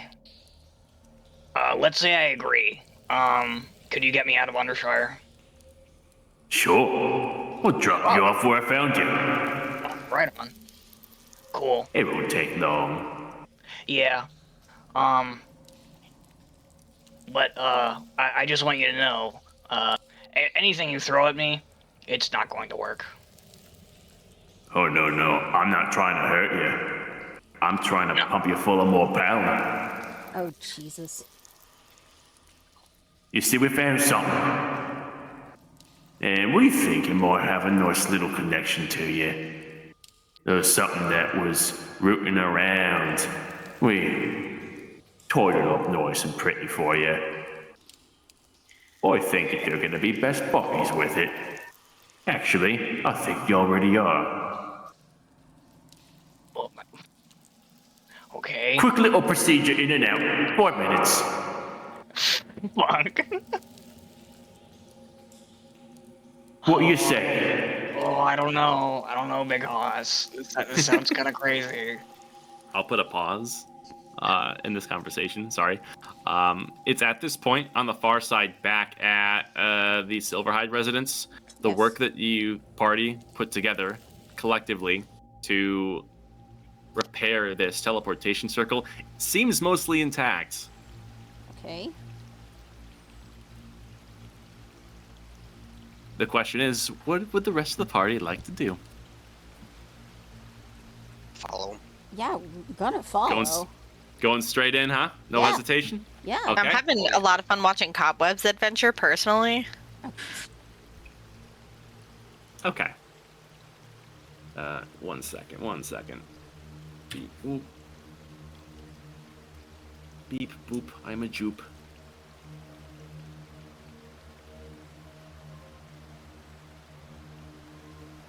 Okay.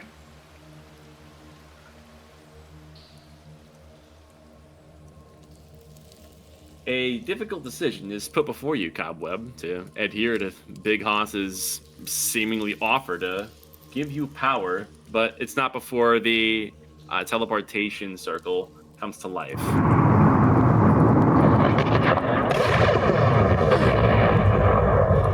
Oh, shit. Oh, thank God. Cobweb. Are you alright? Hi, hello. What is it? The place is wrecked. This what you're standing on is difficult terrain currently. Um, So a lot's happened. He claps his hands together. Everybody meet Big Hoss. He's the guy who's been haunting my nightmares. A pleasure to do so. Well, look at this. You have celebrity friends. Oh. It's a good thing the Inquisition ain't prying their eyes around here right now. We're in the Undershire. Are we interrupting something? Well, yeah, but I suppose we could have some spectators. As long as they don't have something to say about giving our boy Cobweb a bit more juice. Big Hoss here is offering an experimental surgery to try to boost my power, but I have a counter offer for you, Mr. Big Hoss. Oh, I'm not interested in altering deals. What could you possibly have to say? Oh, damn, that's crazy. You're gonna shit your pants when I show you. Let me see here. Cobweb is going to step forward and he's going to cast. He's going to strike the ground with the sword and cast Aura Burn. Oh shit. Yeah. Okay. Is there anything you want to do in particular with this power? Redirect it in some way, or simply burn a blaze? Yeah, just like flashbang.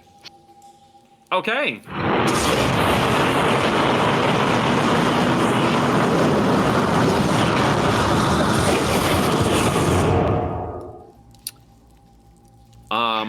Roll intimidation with advantage as you suddenly glow extremely brightly, and this light overtakes this cavern. It's a good thing you have advantage. That's true. Yes. Watch the double one. Oh, Yeah. Let's go. Okay. You shall not pass. Okay. All right. Big Hoss. taken aback as your radiant energy creates a shockwave throughout Undershire. You can see the shockwave reaches Haas, and these swirling energies kind of oozing out of his cane gets whisked away, and it blows all the bones and strange sinew that he uses as clothing, and he kind of shudders for a second.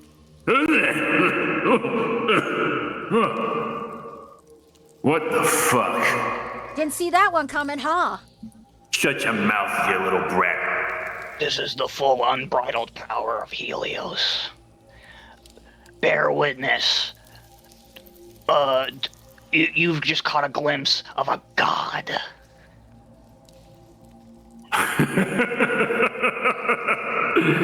A god. Right. Here's the problem, Cobby. If you're trying to say no to my little offer, I'm not the one that's going to be a little upset. Well, I mean, we're overdue for negotiations with the benefactor anyway. You see, he likes to schedule appointments on his own time. I reckon he ain't even here anymore. So he That's a pity, he because- wasted all this time just to get to Cobweb? Really? When I need an audience with him? Well, what the fuck makes you think you're so important? I don't suppose the name of Silverhide is important to you, is it? No. Didn't think so. He doesn't know many people. The benefactor would know. That's why I need to talk to him. I'm not his fucking... What the fuck's your point, lady? I mean, if you already have... You know what? dealings Don't with answer them- that. I don't care. My point, Cobweb. my If you point do- is the fact that this power diminishes should I cheapen my humanity. I'm not going to become something other. If I'm to get stronger, it's gonna be through blood, sweat, and tears. And that's it. Well, see, I think that's where you're wrong. I'm not trying to turn you into a fucking mutie. I know better than that. There's so much swimming around in your chest, I don't know what the fuck to do with all of it, except do as I was asked. You already can, what's the word? Fraternizing with epistolates, huh? Don't you want to know more about that? Kind of. He's Cool. Cobweb sort of Then looks fall. over at Dagny. What are you getting at, Cobweb? I mean, I don't know. Information is power in this situation. Yeah, but speaking from experience, taking magic from the magical juju man is never a good idea. Yeah. I mean, in Cobweb's defense, yours was more like some sort of ancient demon lord. This is just an ogre guy. And the gremlin crawling out of the trash going, "Come here, my precious." That's not suspicious to literally anybody else. Well, what does this? You said surgery. What does this surgery entail? Do I look like some sort of fucking surgeon to you, metal man? Looks can be deceiving. Trash Like panda, some maybe. idea of what they're gonna do to me. To be honest, I'm not sure what's going to happen, but all I know is you've already done it once before. I'm kind of shocked you have this much pussyfooting around doing it again. Done it once before. What? Yeah. You don't seem to know your friend very well, do you? His sorcery powers don't come from my runes. Well, Cobweb's history is his own. If he wishes to tell us, he'll tell us. Wait. If not, oh well. Is this about Corral touching you inappropriately? Oh what? What? Is that what happened? Dagny pulls out a doll. He said, "Where did the Desolate touch you?" And he touches the forehead. So some trace of Corral's power is in your head. Yeah. I told you guys about this. Yeah, I remember that.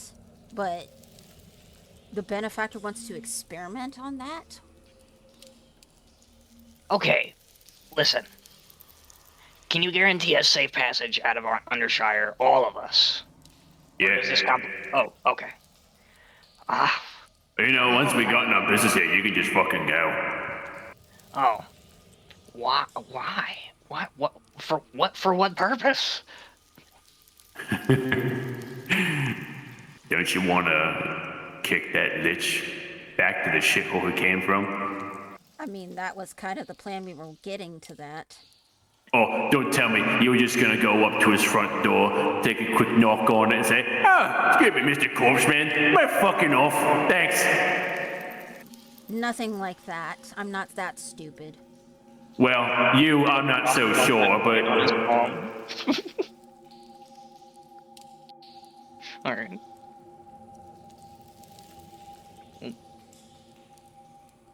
Powerful figures have done a lot of work to bring you down here. If you really want to walk away from this, Corby, well, I don't think it's smart. But you do you. Who am I to go against the All-Radiant Patrol 26, eh? Kraken is just gonna speak in Cobweb's mind. And, well, ultimately, this is your decision based on whatever's happened in your past. Saying no seems like we'll have to fight our way out.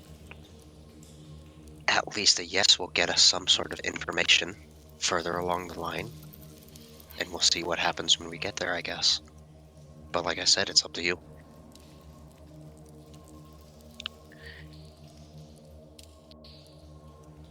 Alright, Haas. Just make sure not a fucking finger is laid on these guys. Okay? Well, Because, you broke most of the believe fingers me- that were... Oh, sorry, go ahead. Yeah, all the fingers that were looking to fight, you kind of broke them already. Oh. Cool. Yeah, what Are the you fuck? sure the one over here is still alive? I think so, yeah. You can No, see he twitched earlier. this guy isn't technically down. He's kind of just like on his knees unceremoniously breathing while staring with this stink eye. Oh shit, it's awake. It's a huff from him. Well, you learned not to poke the sleeping bear, I guess. I mean, Okay, Big Hoss, listen. Get us out of here, and I'll let you poke around in my head. But if I smell, if any part of this stinks at all, hell hath no fury. I swear to God, I will kill you. Well, that's good. All right. Well, since we seem to be in agreement, as a show of good faith from yours truly, I'll pay it up front. You see, there's a sudden forceful clack of his staff on the ground, and there's a violent exhale of these wisping trails of this lime green magic that begin to wisp overhead, and they strike true at the circle in here, and it suddenly beep, oh, wow, intensifies. And you can see it effectively from what you can see, Cobweb. It goes basically effectively from an outdoor to an indoor. Yeah, if you want to go back to, if your buddies want to go back to their picnic, they can just leave now if they won't. and leave him behind? You're crazy. Yeah, so? Real. Exactly my point. Yeah, so? We literally came down here thinking that he was stolen, but we're not just gonna leave him behind. Well, he was stolen, so I'll give you that. Aw, guys. Nobody gets to play mind games with you but us. Damn. Alright, never mind. Only we're allowed to gatekeep you're all on my us shit and list gaslight again. you. Journeying with you all has made me meet so many fascinating individuals. I wouldn't doubt that. I would like to see more of whatever this, Only 50% of them Surgery. want to kill us too. It's easy when Oh, you have that's no true, yeah. standards. but Mm. I would like to see what this surgery entails. What this operation, this whole... Okay. Let's Yeah, just see what happens. You Yes. keep watch while they poke around so they don't break anything important. Right. I got real gentle fingers. The more gentle than they look. Just don't mind all the sinew that's underneath the nails. I swear it won't cause infections. Okay, Well, I'm gonna choose to believe that. all right. Well, let's not keep my buddy in the can waiting.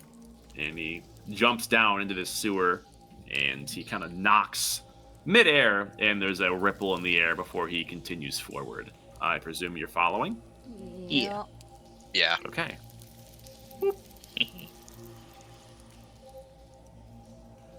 Heading forward and following this waterway, it twists, turns, and begins to rapidly wind downwards as there's a strange, mystical presence in the air here. And looking among the rocks, they are absolutely littered with arcane sigils of a variety of different kinds. Cobweb, you look upon this work and it is masterfully done. The stonework here tells many tales from many points of origin for which this magic interweaves into itself. You feel like if you were to sit in this caveway alone and just take in everything that there is here, you could learn a lot, perhaps about your own runes. But alas, you keep moving forward. And before long, it winds down before the rough caveway gives way to more worked stone.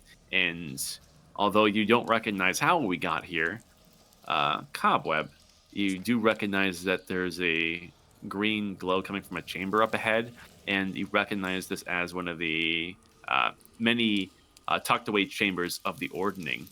And this one, from everyone just from passive arcana, Arathal, you with your extreme passive perception, there's a lot of abjuration that's at play here. And leveling off, you enter your destination. Whoa. Absolutely fascinating. Are we really sure we want to be playing with the Shadow Man? I never thought I'd get to see it. To be so lucky, you're getting the grand tour. Oh, and before I say anything, that weird mumbo jumbo in your heads, no, you're not going crazy. You know it's not me rooting around in there. That's our buddy. He's trying to say hi. Wait, what? What? Praken's gonna try to connect with it and just because with all his telekinetic speaking abilities and just say, "Hello, you have reached the head of Praken Ratanaporn. Who may I speaking to?" Echo within your customer service. own head unceremoniously, and there's no reply, but you can hear this thrum of something deep within a old dialect that bounces around in your skulls as you enter the room. You look to see that there's this iron basin that is supplanted in the ground, and above it is this powerful magic inverse basin that is giving this waving, twisting light. And Cobweb, from what you do know about these kinds of chambers, usually this is a pit, but it does appear to be solid at the moment.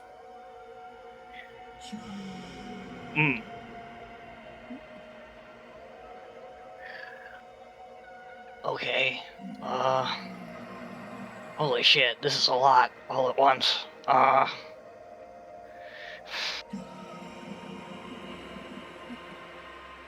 He's gonna sort of approach the EES pit. The almost symphonic chanting in your head intensifies. And let me just do a quick check here.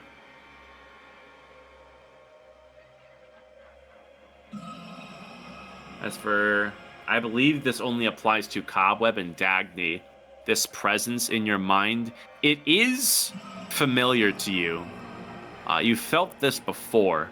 In Cobweb, you especially, the sorceress powers for which you wield, you can feel them pulse under your skin.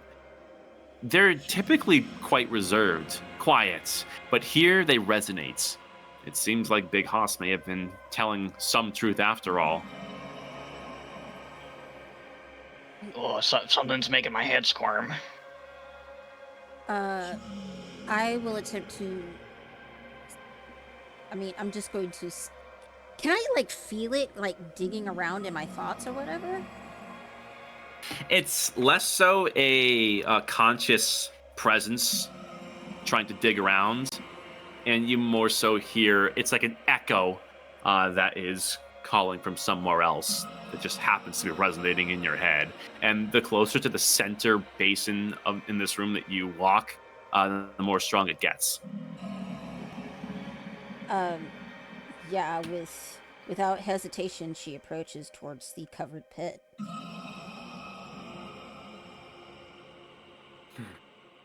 And looking over, Big Hoss examines the party, and he does seem to notice the recollection in your eyes.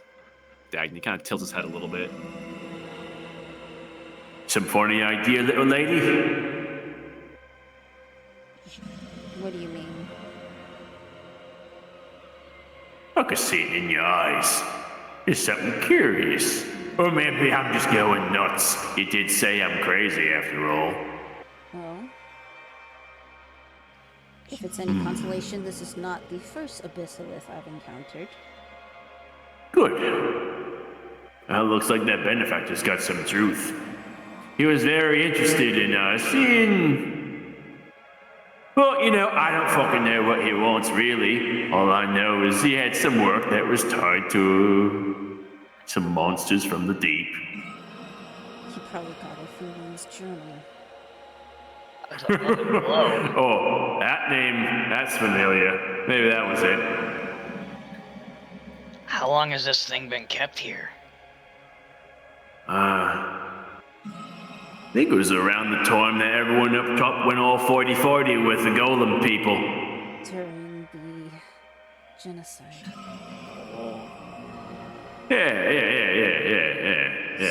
Yeah. They brought this thing here from a sword. No. It was, some spike, big thing. It was a pillar. A pillar? Yeah. It was up north a ways. The benefactor had some of his blokes go up there. You know. The pillar in the middle of the desert.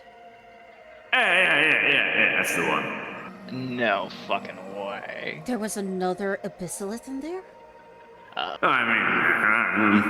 mean, the Inquisition report said there was one in there. Actually, I don't know, there was a bunch. You know what? Fuck it. I'm just gonna stop talking. Hold up. And you can see that he begins to wave his cane in the air, and these powerful abjurational runes flicker before the big metal basin shudders and then begins to actuate, lifting a upwards cylindrical vat.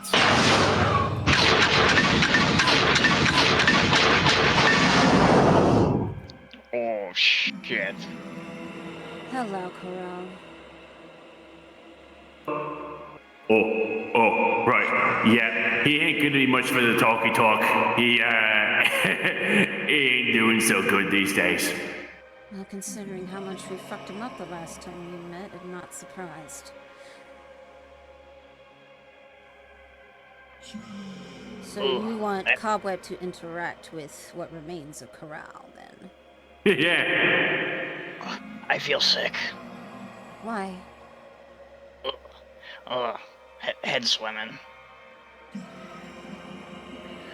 So, I guess, so what am I supposed to do here? Do I just...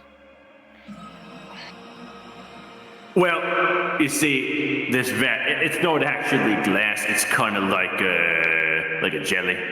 So you can kind of just put your hand through. So we've done a lot of work on this thing to keep it alive, but it's a bit... See that? And you look all over the body of this thing, and they absolutely and barbarically carved runes all over this thing.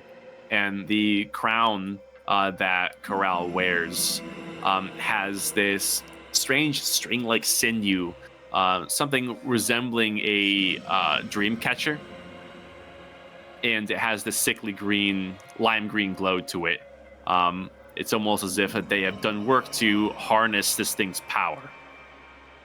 And Kaba, we do feel a bit of a tingle the closer you get to this.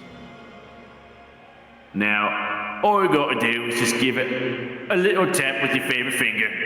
And I think that's it, actually. I'm sorry, if you were expecting something more dramatic, you come to the wrong place. What happens to him when I do? Oh, who cares? These things were never friends with us. So you've never fought one? I've never needed to. Then I suggest you prepare yourself. Cobweb, if you don't mind.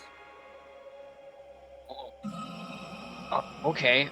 Cobweb is going to reach out with Detect Thoughts and touch the jelly. Okay. You detect thoughts. Yeah, you're And you feel the resonations, this strange abyssal singing / chanting that has been echoing through this room, through everyone's heads, intensify. And it definitely is abyssal. That much is clear. Kaba, do you speak abyssal? I do not. Nope. So you're unable to completely discern exactly what is being said, but with the way that this is falteringly being emitted from Corral's minds, you think that they're almost something of a recitation of prayer, a calling out of sorts. It's very clear that the emotion within these thoughts are that of grief and active suffering. Whatever they did to this thing is hurting it a lot. Oh. Okay.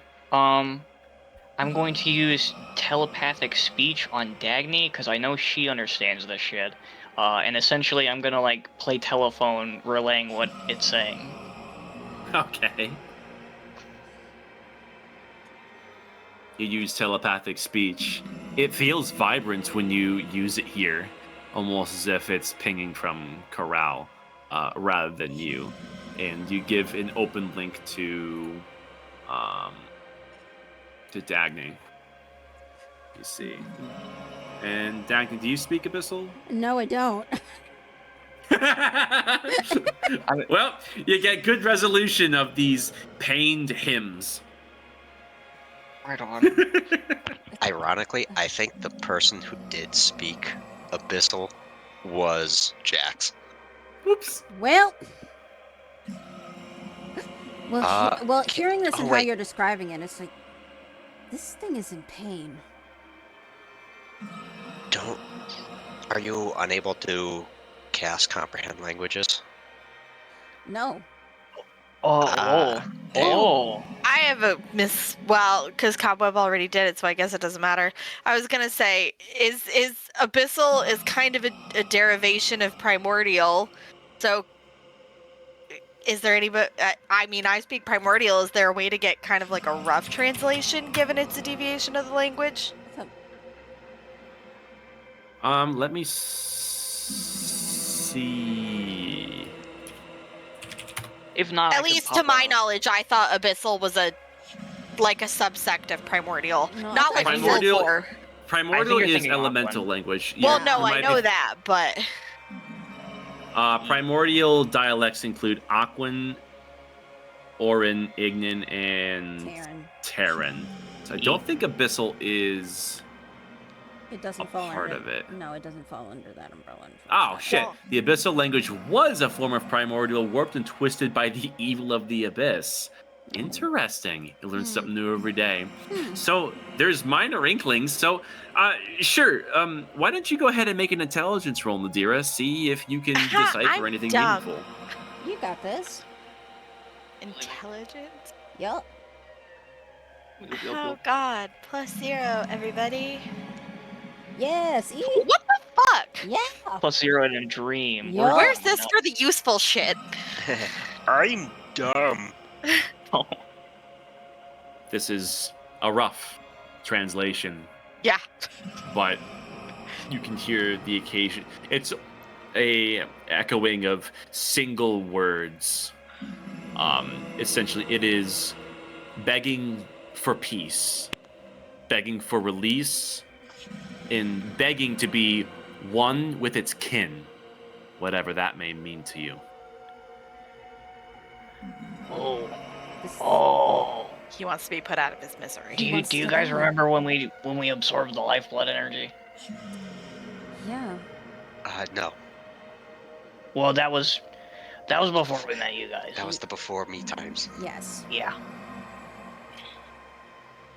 Okay. I think I know what I have to do. Okay. He's gonna try to reach out and make physical contact. You extend your hands to what you at first assumed to be a glass cylinder containing this thing with the metal top, to find that it is jelly-like and your hand can pass through it. And there is a nearby tentacle for which you are able to extend your arm to the shoulder in order to make contact with. And you can feel a racing of these abyssal thoughts intensify. And the sorceress powers within you begin to stir like a whirlwind. And you can see that the muscles within this thing's body tense up. And there's a glowing beneath its skin. Should you make contact, it seems like the work that has been done carving runes into this thing, this contact will forcibly extract power from this already weak abyssalith and inflict it into you, or more accurately, into your mind. This, you presume, is going to kill the abyssalith. Yeah. Cobweb's gonna do what God should have done, and yeah. He's gonna reach out to one of the tentacles, and it's like the creation of man.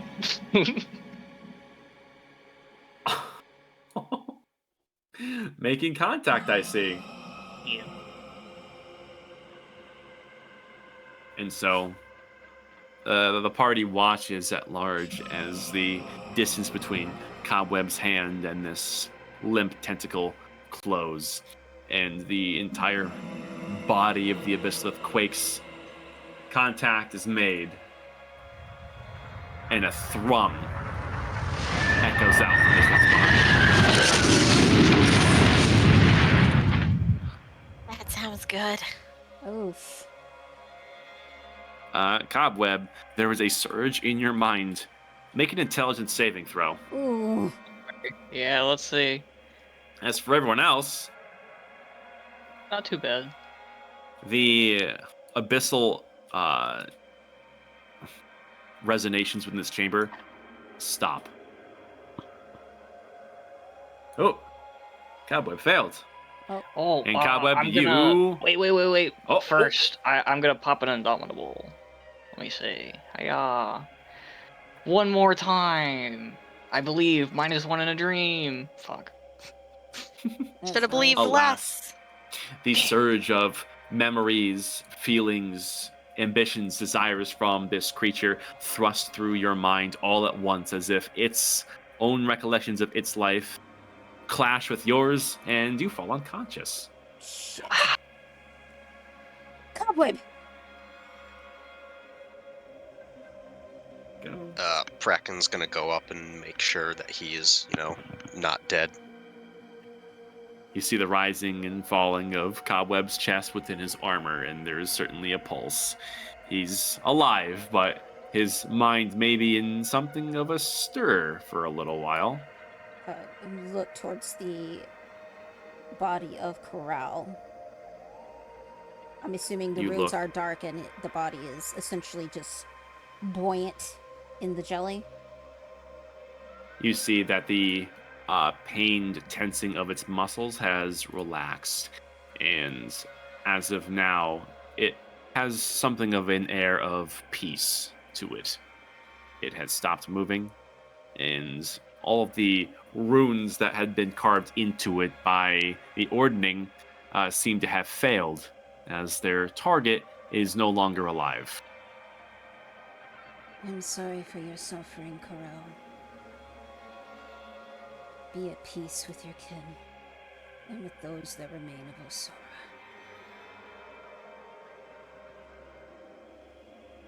Damn. And then she'll look over to Big Hoss. Is this the result you were looking for? Well, I mean, yeah, that'll do. We kind of want to wait until he wakes up. See how we did. I really wasn't really sure what we expected, to be honest. Wow, shocker. Well, you won't find out until you try. That's the nature of big magic. At least mine.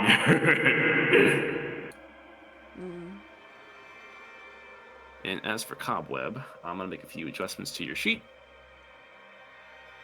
Oh, shit. Uh-oh. Ooh. Once per day, you may cast this. Whoa, what? No, you fucker! God, Zane. you took my shit. That damage is a bit much, but let me make sure this is innate. Always prepared. Oh yeah, the bit much is because it rolled every single option. Yeah, it rolls the at D10. once. It rolls Yeah. the D10, so yeah.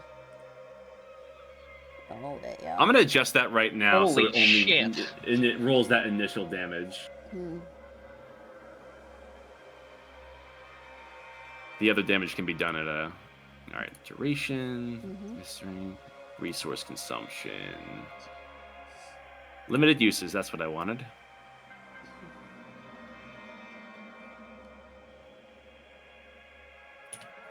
Once per long rest. There it is. And you're no longer attuned to the ring, so the Eyes of the Forgotten more Eyebite like- no longer applies. For sure. Okay. And one more thing I will do for you for now. That's so dope. This no longer has a limitation on its usage. Oh, shit. Oh, my God. You be in everybody's head. Guys, we've literally got like a fucking radio network through my brain. Oh god, we're never gonna get signal. Jesus. Oh man, I gotta give you like a cool icon, don't I? Alright, hold on. Let's see. Icon.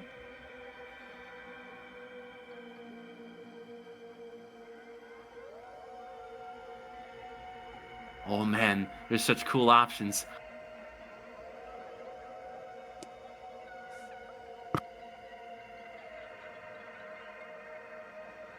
Alright, almost done making on the fly changes, so bear with me. You're good, dude.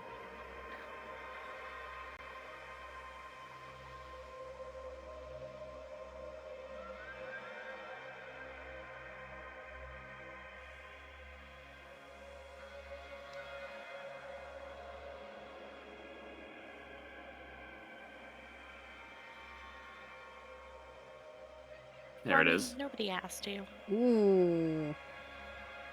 Ooh, I like it. It's very menacing. Unlimited. Yeah.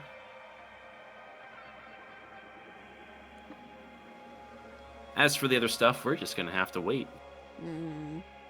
But after a moment, Cobweb, you do slowly come back to consciousness.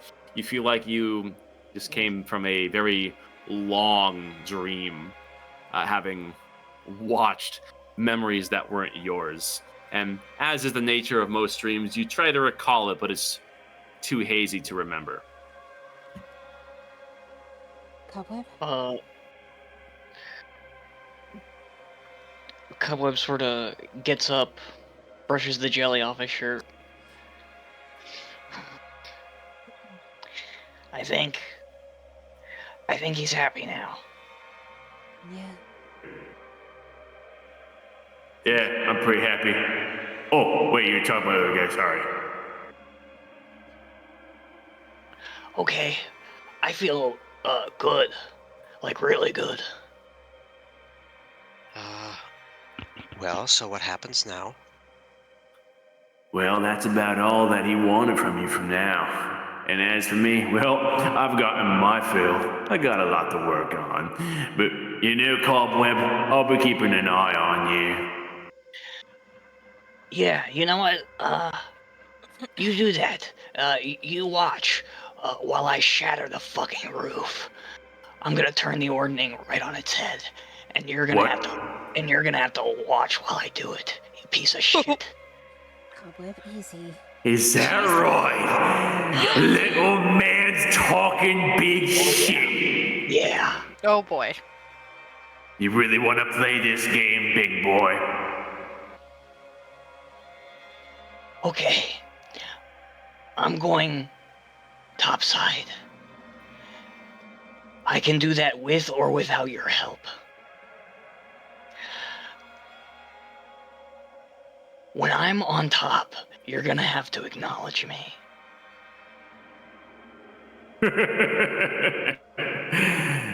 I knew you still had some of that fire in you. There's the vicious little goblin I knew, that shredded novel. I don't know how you can live with yourself. Well enough, I think. There's... Get the fuck out of here now. All of yous.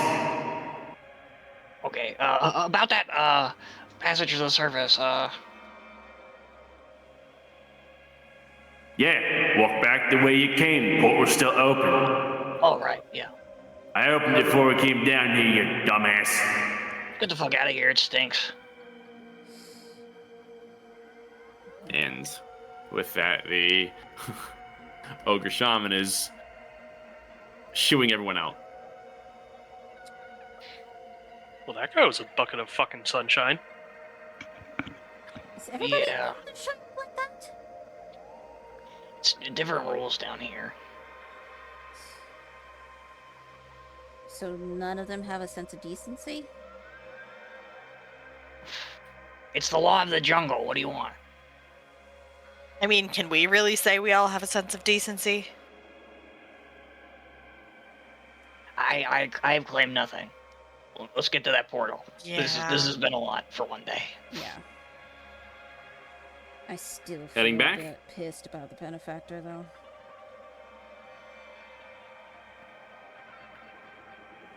As we're heading over to the portal. Yeah, that's what's up. All right, it's easy passage. And squeezing your way, because this is a very small circle. Everyone essentially almost has to hug tight before it activates.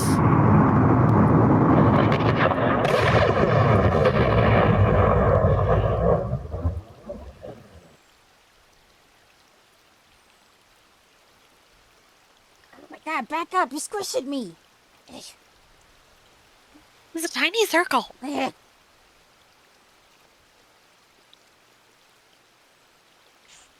One of you stepped on my foot. Sorry. Oh, so that's why it didn't hurt. Fuck you!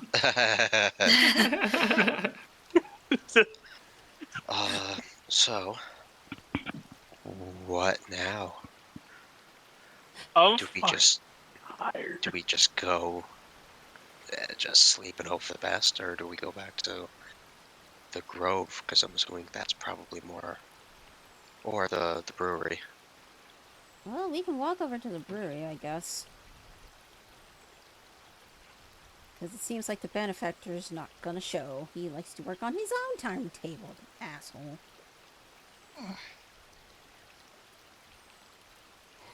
All right. Off towards the brewery, I see. Yep. Okay. One moment.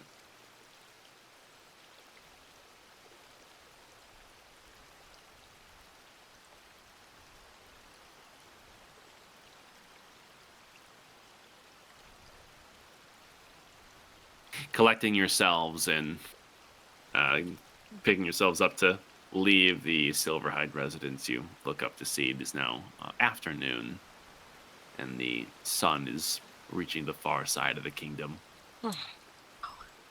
About 40 minutes of travel, you set out and begin to head towards the Beardlock Brewery to inspect the work of Chosen Valentera.